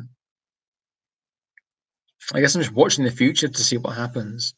I don't have like deep. I don't like. I'm not deep into the culture, to be honest. I avoid the discords and like the tweet storms. I hope everyone's all right. Skirples. I thought of just putting together and publishing a bestiary with just the content on my blog. Look up Far on the Velvet Horizon. You will find a bestiary with 100 original monsters by Iron Scrap, and it's available in a variety of formats. Yeah, I think you're right, Ben. 6e will be 5e, but a bit of other stuff, and hopefully with better spells and a few rules fixes. I worry that they're going to go deep in. I worry the 6e will be like 5e. I fucking plan to stream, like how to build your streaming channel. I shouldn't hate streaming because it's brought a lot of people in. I don't really hate it, but whatever's popular, I'm kind of against. And I worry about people being absorbed into the view of D&D as a kind of soap opera that you watch or perform, which I think is a deep limitation of what it could be. It's an everything box, role-playing, which is a hard thing to sell because it doesn't constrain people or promise them a particular experience, and it's hard. But with a good role-playing game, it gives you freedom. A strange quality of freedom is that because it's not defined, you can't market it really. You can talk about it in generalities, but when people say freedom, they say the freedom to do what? And you're like, you decide. And they're like, no, but what really? And you're like, you decide. Like, well, no, we're somewhere addicted to drones. We don't want to decide anything. We want you to decide, then sell it to us, and then we can complain. I'm like, well, I just don't really want to do that. I've nearly, how close am I to finishing this? I'm getting there. We'll finish it by 10, I'm sure. My vision is blurring. Ugh. Oh, Alco Popstar. I only follow like a handful of people on Twitter, but someone called Alco Popstar who contacted me about Veins is doing like a weird pixel art 5e thing. So check out my Twitter follows and see them, and they're kind of interesting. Where am I?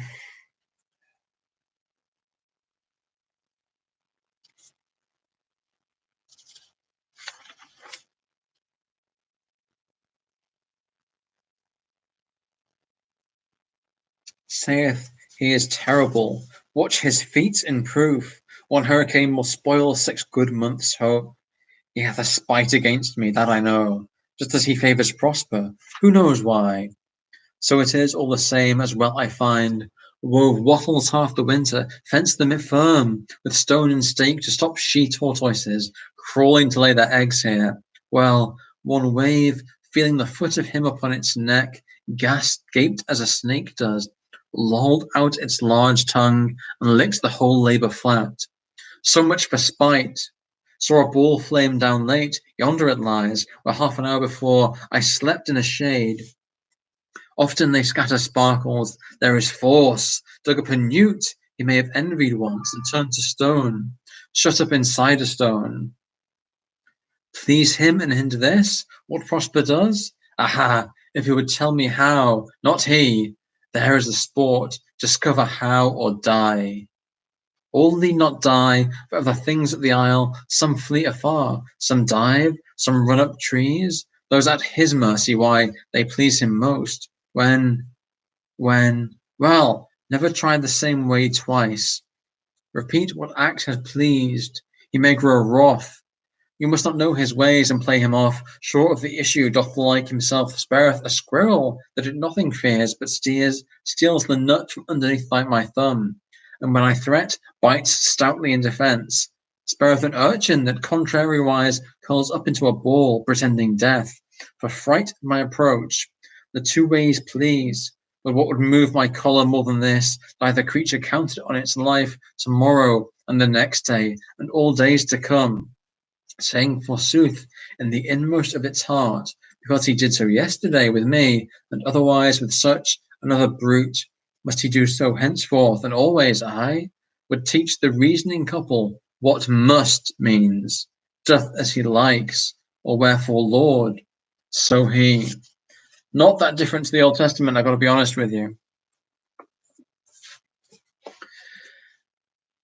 2 things stand out to me there. One is, I've always wondered if Prospero in The Tempest knows he's in fiction, because there are words he says that seems to indicate that he does. And the other is the pure horror of being subject to power, and the way human beings develop ritual when confronted with fundamental chaos. We cannot accept it, and it seems most mammals can't accept it. What piece of fiction has influenced you as a person, designer, etc.? I couldn't pick up one. Maybe Beowulf. What have I kept on my shelf? My night fetish has been massively influenced by Le Morte d'Arthur by Mallory. What else do I have? Fiction. I guess the 40k universe, you find bits of that in everything I do because I grew up with it and it's so familiar to me and it's part of my like psychic understructure.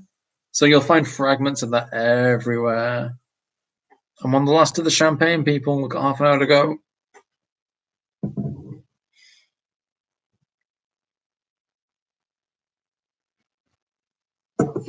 5e is more simple than 3 and 4. Although some 40 fans will disagree with you because they find 4's mathematical clarity tangible to them and pleasant. Anthony, my drunk ideas are never good. I wrote ideas down when I was very high, when I was young, and then when I looked at them later on, they were terrible. And I work on coffee or I work sober. When I'm drunk, I rarely produce anything good. Producing anything good for me requires sobriety and focus. That's a good idea, Ben. It would be great if it was a toolkit. I found with Games Workshop that ritualizing different ways to play the game becomes its own strange kind of dogma, but perhaps that's unavoidable with any kind of corporate system. But I would love if they produced different moods of game. That would give them an excuse. An idea I had back in 2015 was they could produce different players' handbooks, not based around different rules, but different characters of game. Like one that leans heavily into the story game possibilities, one that was kind of gritty and black and white and old schooly, one that was kind of had feats and shit in it, and they were all the same game, all technically interconnectable and interoperable, but they would produce their own kind of virtual commons. And it would say, if you want to play a nice soft critical role game, buy this book. And when you went to see your friend, you'd be like, what book are you using? And be like, oh, we're using the black and white edge one. And they'd be like, oh, wow, the hardcore old school one. Because you can turn 5e into anything you want, really, if you just take away or put in the right things.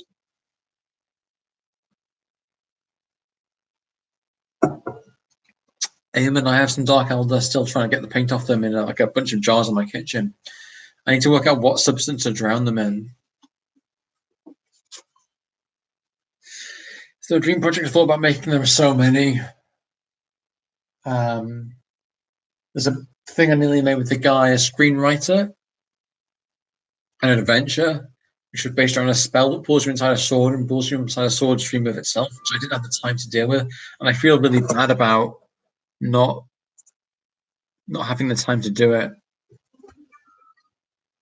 For God's sake. Let's see if I can finish this poem. 1, 2, 3, 4 small verses. Conceiveth all things will continue thus, and we shall have to live in fear of him. So long as he lives, keeps his strength, no change. If he have done his best to make no new world to please him more, so leave off watching this. If he surprise, not even the quiet self, some strange day, or suppose grow into it, as grubs grow butterflies, else here we are, and there is he, and nowhere help at all.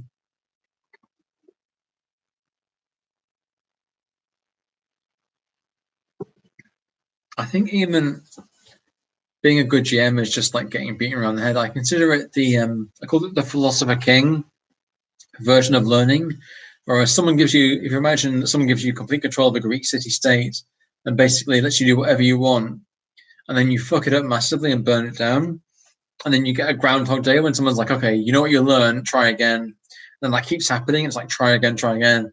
I think GMing is such a human thing and role-playing is such a human thing. When you learn how to GM and how to play, you're kind of learning about being human because it's so multifarious. That's why I question so many of the rules that people come up with, the guidelines, not because they're wrong in any particular sense, because of their false universality. And I would agree with Dave McGrogan that the main thing you need to do to be a good GM is just to deal with people and to keep trying to do it, because learning about humanity, learning about yourself is this constant fluid process which is always testing you. Toothbrush. I've tried scrubbing it, but I think someone used acrylic paints on them. Sorry. Aha! £40,000. I guess that means something. I should probably offer something. I don't know what. Burning Wheel. Burning Wheel's verboten back in the good old bad old days of G+. For it was one of Zach's hated nemesis. Interesting to me, though, how people can learn from a wide variety of different things.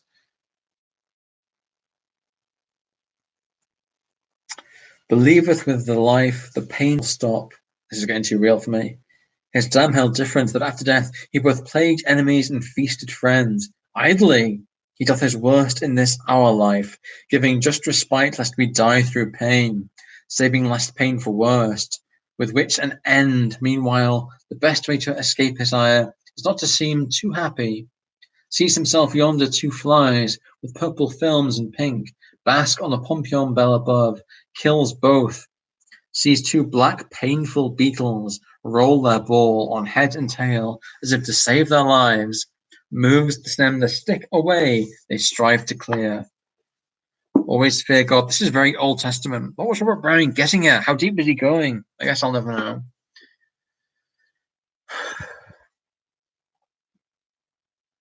One thing I do collapse without permission is whenever I was running old school stuff for people who'd only done 5e or at that point 4th edition, I would tell them explicitly that they're like, I would say, a lot of this stuff is random results, and I'll roll in front of you. And if I roll like 100 goblins, you need to run like fuck. I'm not going to change it. I'm telling you now, the results are random and they can be wildly swingy.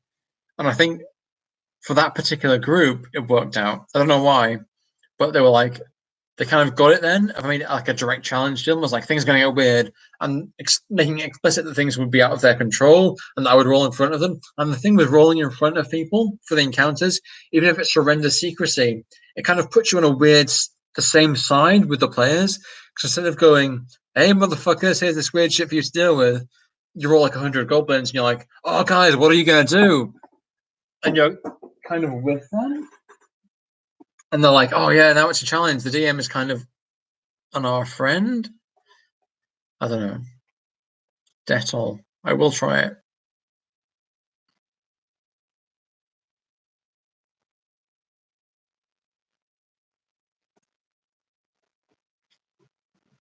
Hello, Chris. What are you doing here? I thought you were too big for me now.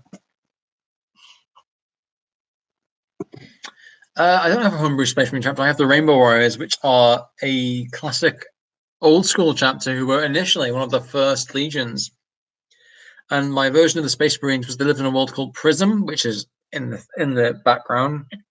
But in my reality, Prism was a result of a Dark Age war, so that it was part of huge hive cities.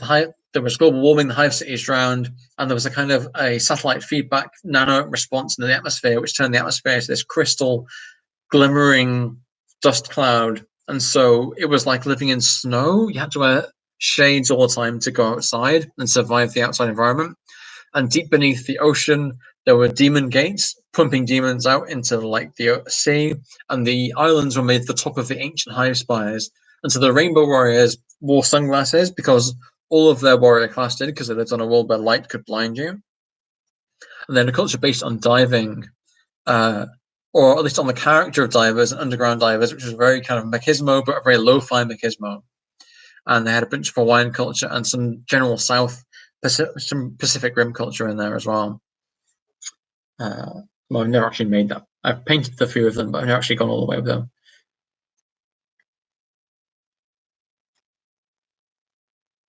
That's all. Oh, brutal, Chris. How much did you make? Like 60,000? Bitter. I'm like a lemon now. You son of a bitch.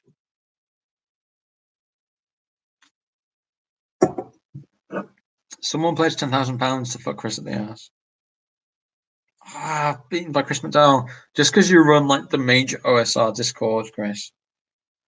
If you were a real artist like how I am, you would do things on your own and you wouldn't need a Discord to rule over. But I guess my keen-bladed artistic anarchism is a bit too difficult for one such as you. Boom! Crushed it. Artist.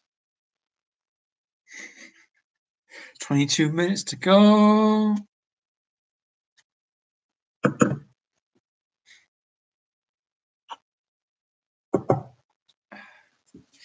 Where am I? I've got 2 verses left. Do I? Even so would have him misconceived, suppose this Caliban strives hard, and ails no less, and always, above all else, envies him. Wherefore he mainly dances on dark nights, moans in the sun, gets under holes to laugh, and never speaks his mind, save housed as now, outside, groans, curses. If he caught me here, or heard the speech and asked, what chucklest at? Would, to appease him, cut a finger off, Of my 3 kid yearlings burn the best, or let the toothsome apples rot on tree, or push my tame beast for the orc to taste, whilst myself lit a fire and made a song and sung it. What I hate be consecrate, to celebrate thee and thy state, no mate for thee, what see for envy in poor me.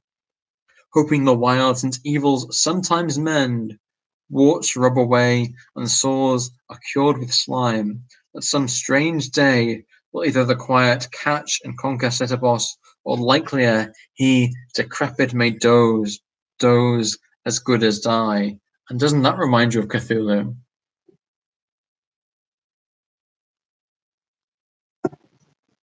Ugh.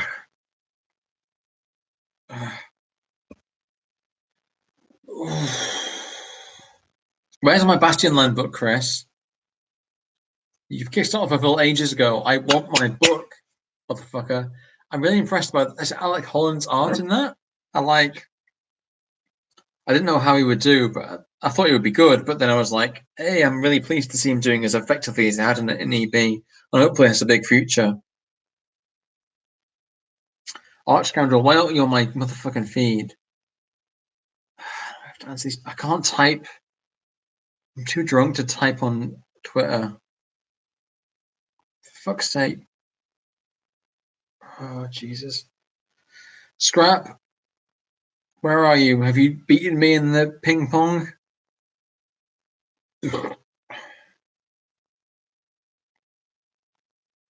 Positive, positive, positive.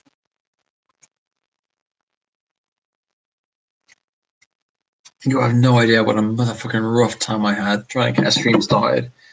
I had to dig out an old laptop, got angry, got upset. Oh, have I won? It's okay, we're both winners. I forgo my victory. I make us both. We're going to cross the line together like noble Olympic contestants.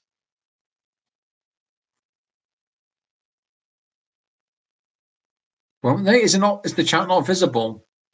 Oh, damn, that's not good. So I sound insane, do I? Crazed, eh? Am I?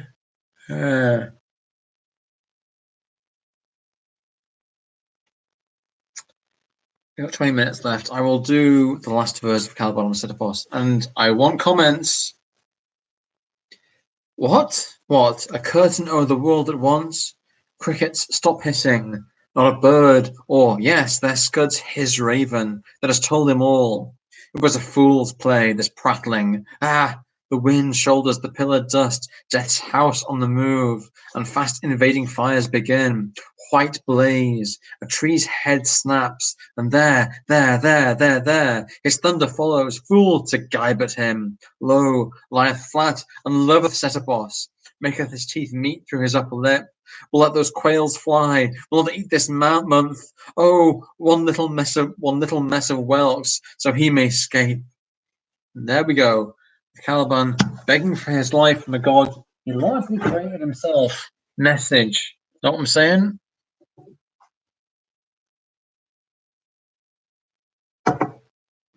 All right. I'm going to the toilet again. Then I get back. I'm going to finish my champagne. And if you want to vote for which Final Development Horizon monster you want me to read out loud, I will do it. I've only got like 20 minutes left.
Okay, what results do we have? Comments, page count, Volball. Oh man! Come on, man! Fuck, alright, I guess I'll do it now. Fuck. That's like one of the really disturbing ones, isn't it? I'm trying to remember my own words more. V.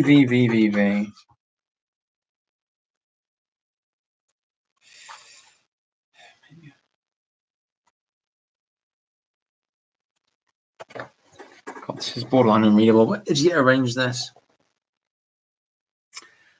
A Hecatomb Empire, endlessly sacrificed, a kingdom of cattle and the wronged, obsessed with justice and revenge, where nothing is forgotten and all things are accounted for and measured in the eye of a merciless god. An old culture whose faith is a cult of mystery, holding light but taken through dark places, a place of hunger and renewal, civilized and savage, cultured and self-consuming. Cannibals? Possibly, very possibly, though I doubt they thought of it that way. For them, it was a cycle, endlessly renewed, silent though. Nothing written by them has survived the years, only images carved far from the sun. Perhaps they built and said much more than this, and all their greater monuments are lost and worn away. Perhaps they simply like to carve within the dark. Only these deep, secreted places have survived, passions in stone, similar images flickering under the lamplight, always the same figures, though the carvings may be thousands of miles apart. The bull, the judge, the sacrifice, the army of the bulls, the consumption, then a long darkness, and the hints of a rebirth. Zenithal, the more likable of the scholars.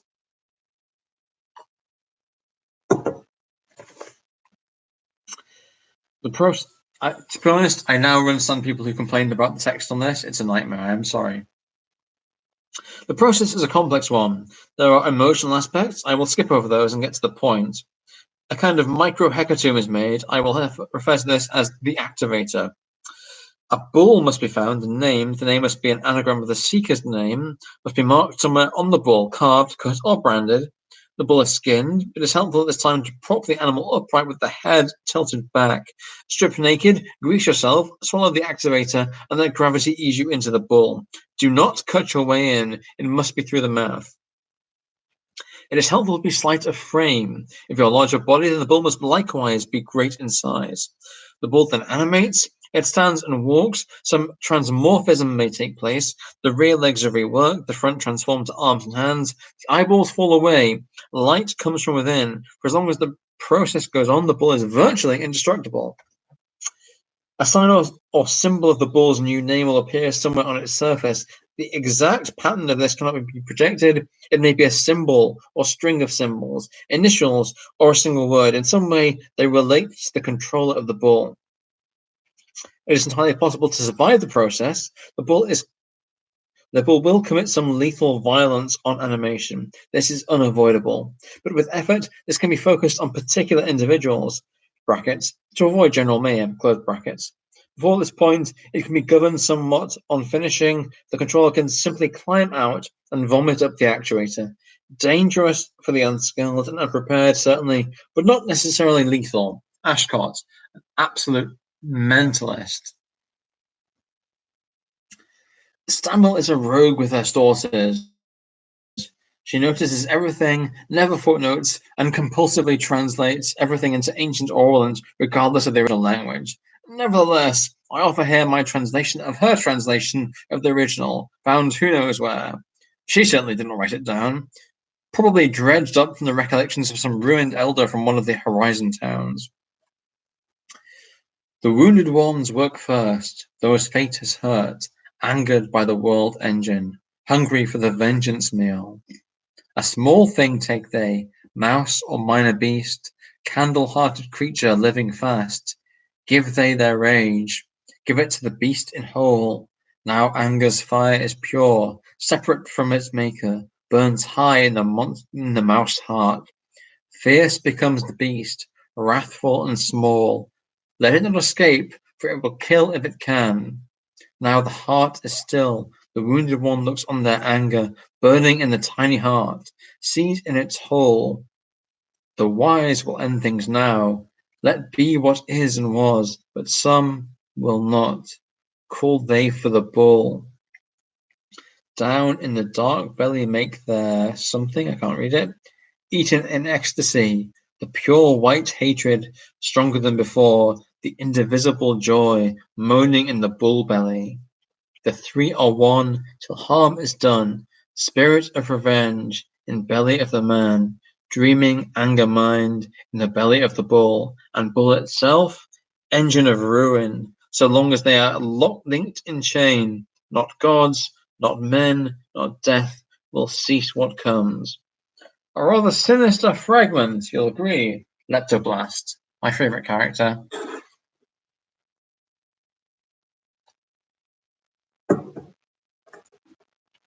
Details. Dumb Smoke, Fusemeister.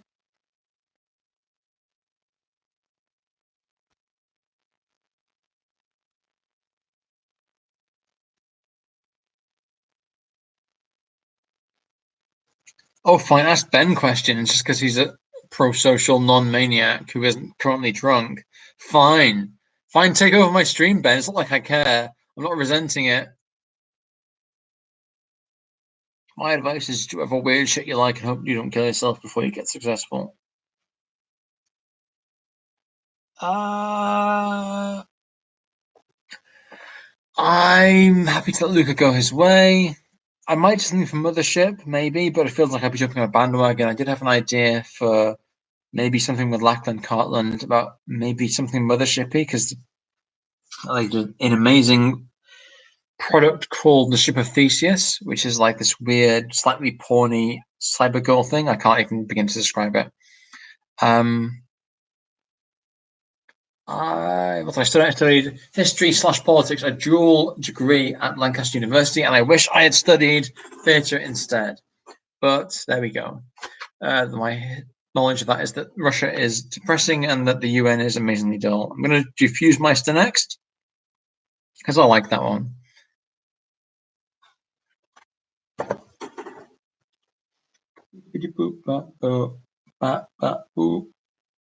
Oh my. Fusemeister. All right, this is all I've got left of this champagne. I had literally drunk a whole bottle of this. Yeah, it's gone.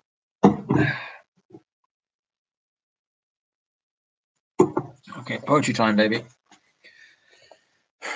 You die fast, but while you live like flame.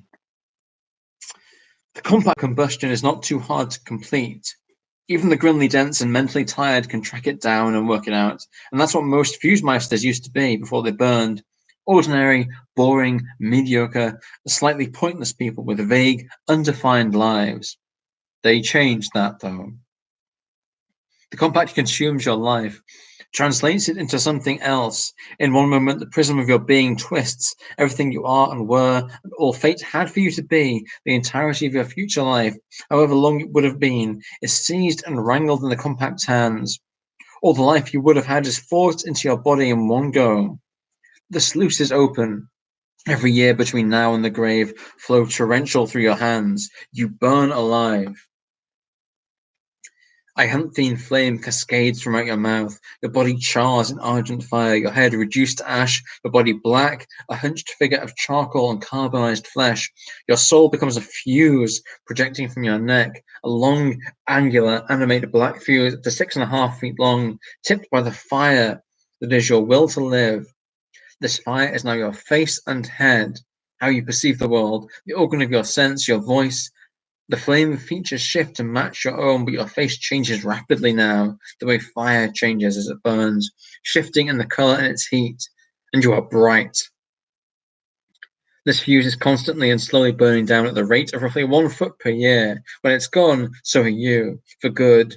It's possible you may explode, or just drop dead to the full ground like kindled wood. Something even more amazing may occur. Who knows? A Fusemeister has the intelligence and drive of a full life, compressed and concentrated. They are never slow. They think, decide, act, and move about at speed. They do not sleep. Perceptive and aware, they learn things fast, much faster than a merely mortal being. Extramortal Meisters never need to see a thing shown twice. Magic comes fluidly and quickly to them, even if they knew none before. They have a way with flame and favor spells of fiery flamboyance and dramatic effect. All Fuse Meisters are famous for their deeds. They spit out small ambitions, preferring only great desires. Great, heroic, great and strange, terrible and great, or simply great alone. To change the face of nations, avenge giant wrongs, free whole peoples from the whip, battle titanic evils, explore impossible realms, or be the first to think the most shattering ideas. Whatever they do the maximum extent, with deep passion for life and fearing almost nothing. What little fear they feel is spice to them. People know that when a Fuse Meister arrives, wonder, danger, and adventure are not far behind. Sometimes they are compassionate, chaotic, intuitive, and wild, sometimes strange and distant and indifferent to this world. An evil Fuse Meister is very rare. Few dark souls would choose to deliberately shorten their own life, although they can be indifferent to the point of callousness. Rogues and adventurers flock to them like moths to candle flames. And with similar effect, few can move so fast, fear so little, or sustain such passion without pause. No force or power loathes Fuse Meisters more than the Geyser Lords. The Meister's short-lived perspective, total lack of fear, ability to wield magical flame, intelligence, and tendency to overturn social arrangements and long-prepared schemes at the drop of a hat enrages them. They drown them whenever they can. Fuse Meisters ignore this threat, eyes fixed on some vital attainment, which frustrates the Geyser Lords still more. Some are seen in feathered cloaks, an intimate alliance with the Dreamlands and the Land of Sleep. Others claim to duel the Dreamlands at the gates of other realms in some formally arranged yet vital way. Whatever the truth, some strange relationship exists between the sleepless men and the watchers on the border of night.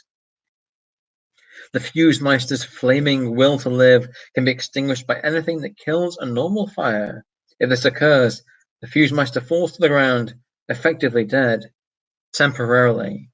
The flame can be relit in the same way as any normal fire. The Fuse Meister stands up and carries on directly from the point where they left off. For them, no time has passed. No Fuse Meister would ever deliberately put themselves out, no matter the circumstances. And the force or power that exists that can extend their life once their fuse is reached, and no force or power can exist that extends their life once their fuse has reached its end. It is the compact that they made. Boy, that was a pretty good one. I forgot that one. Bit of wish fulfillment there for me. I'd always wondered if I could be a Fuse Meister, and I'm very much not. I am more of a Geyser Lord, I suspect. Let me see what has happened while I've been reading.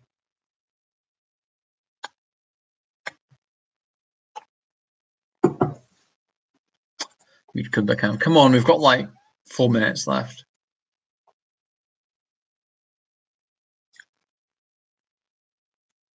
Problem solving teamwork, yes. Invisible Sun, mysterious, synergy, team building. I don't remember. Morkborg, I'm sorry. I wish I had like a better I've had like a bottle of champagne. I'm sorry. I think the prophecies were pretty okay, pretty good. 4 minutes to go. Thanks for putting up so much good stuff. Let me see what's on Twitter. Has anyone asked any questions? Weird fiction. Please tell me you're a Vandermeer fan. I read Vandermeer back when he was big, back in the mid 2000s. But I don't read a lot of fiction these days. I do like him, but I'm not like a deep fan. I'm not like keeping up with this stuff. In some ways, we're a bit too similar, I think. I think you get a bit vague. I think that's a problem I have as well, of getting a bit too involved in the idea rather than getting it. Thanks, Ian Mudd. Oh, I hope that's true in a positive way. Let me see. Lunar Raptor. What should I end on? I should end something really good, right? Hex Dragoons. That's a very Patrick thing. What about Hideans? I like those. Flamius Lads. Some smoke. Those things. I do like this book. I just like it.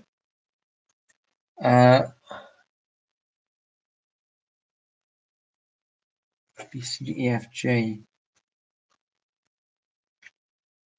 Hermit H. Rise of the Lord. Oracle of the Event. Funeral Leash. I think we'll end on this one. Master the Champagne. This is very Patrick, I think. There are caves where kings have crawled, and emperors have knelt to hear a fortune that is never wrong. Deep beneath the earth, in spaces choked with heat and fumes, there are said to be oracles, chancellors of hidden thought, who knot or unknot curses dealt by gods, unfold the future's branching paths, and open secrets long since lost. And in the fields of pitted boiling clay, where gouts of water burst in regular time from the ground's gaping wounds, there are said to be lords who rise up from the black earth and rule a while, delivering compulsions and revenge to those who come. And philosophers will say the oracle is just a girl in a mask, tripped out of her mind on fumes and faith, that the shaman is in the boiling lands is just the totem of a savage tribe. They are wrong. In the pit, in the earth, is a fountain of water, the color of night. If you could taste it, it would taste of iron and lead and 1,000 bitter poisons, like the edge of a stained and ruined sword.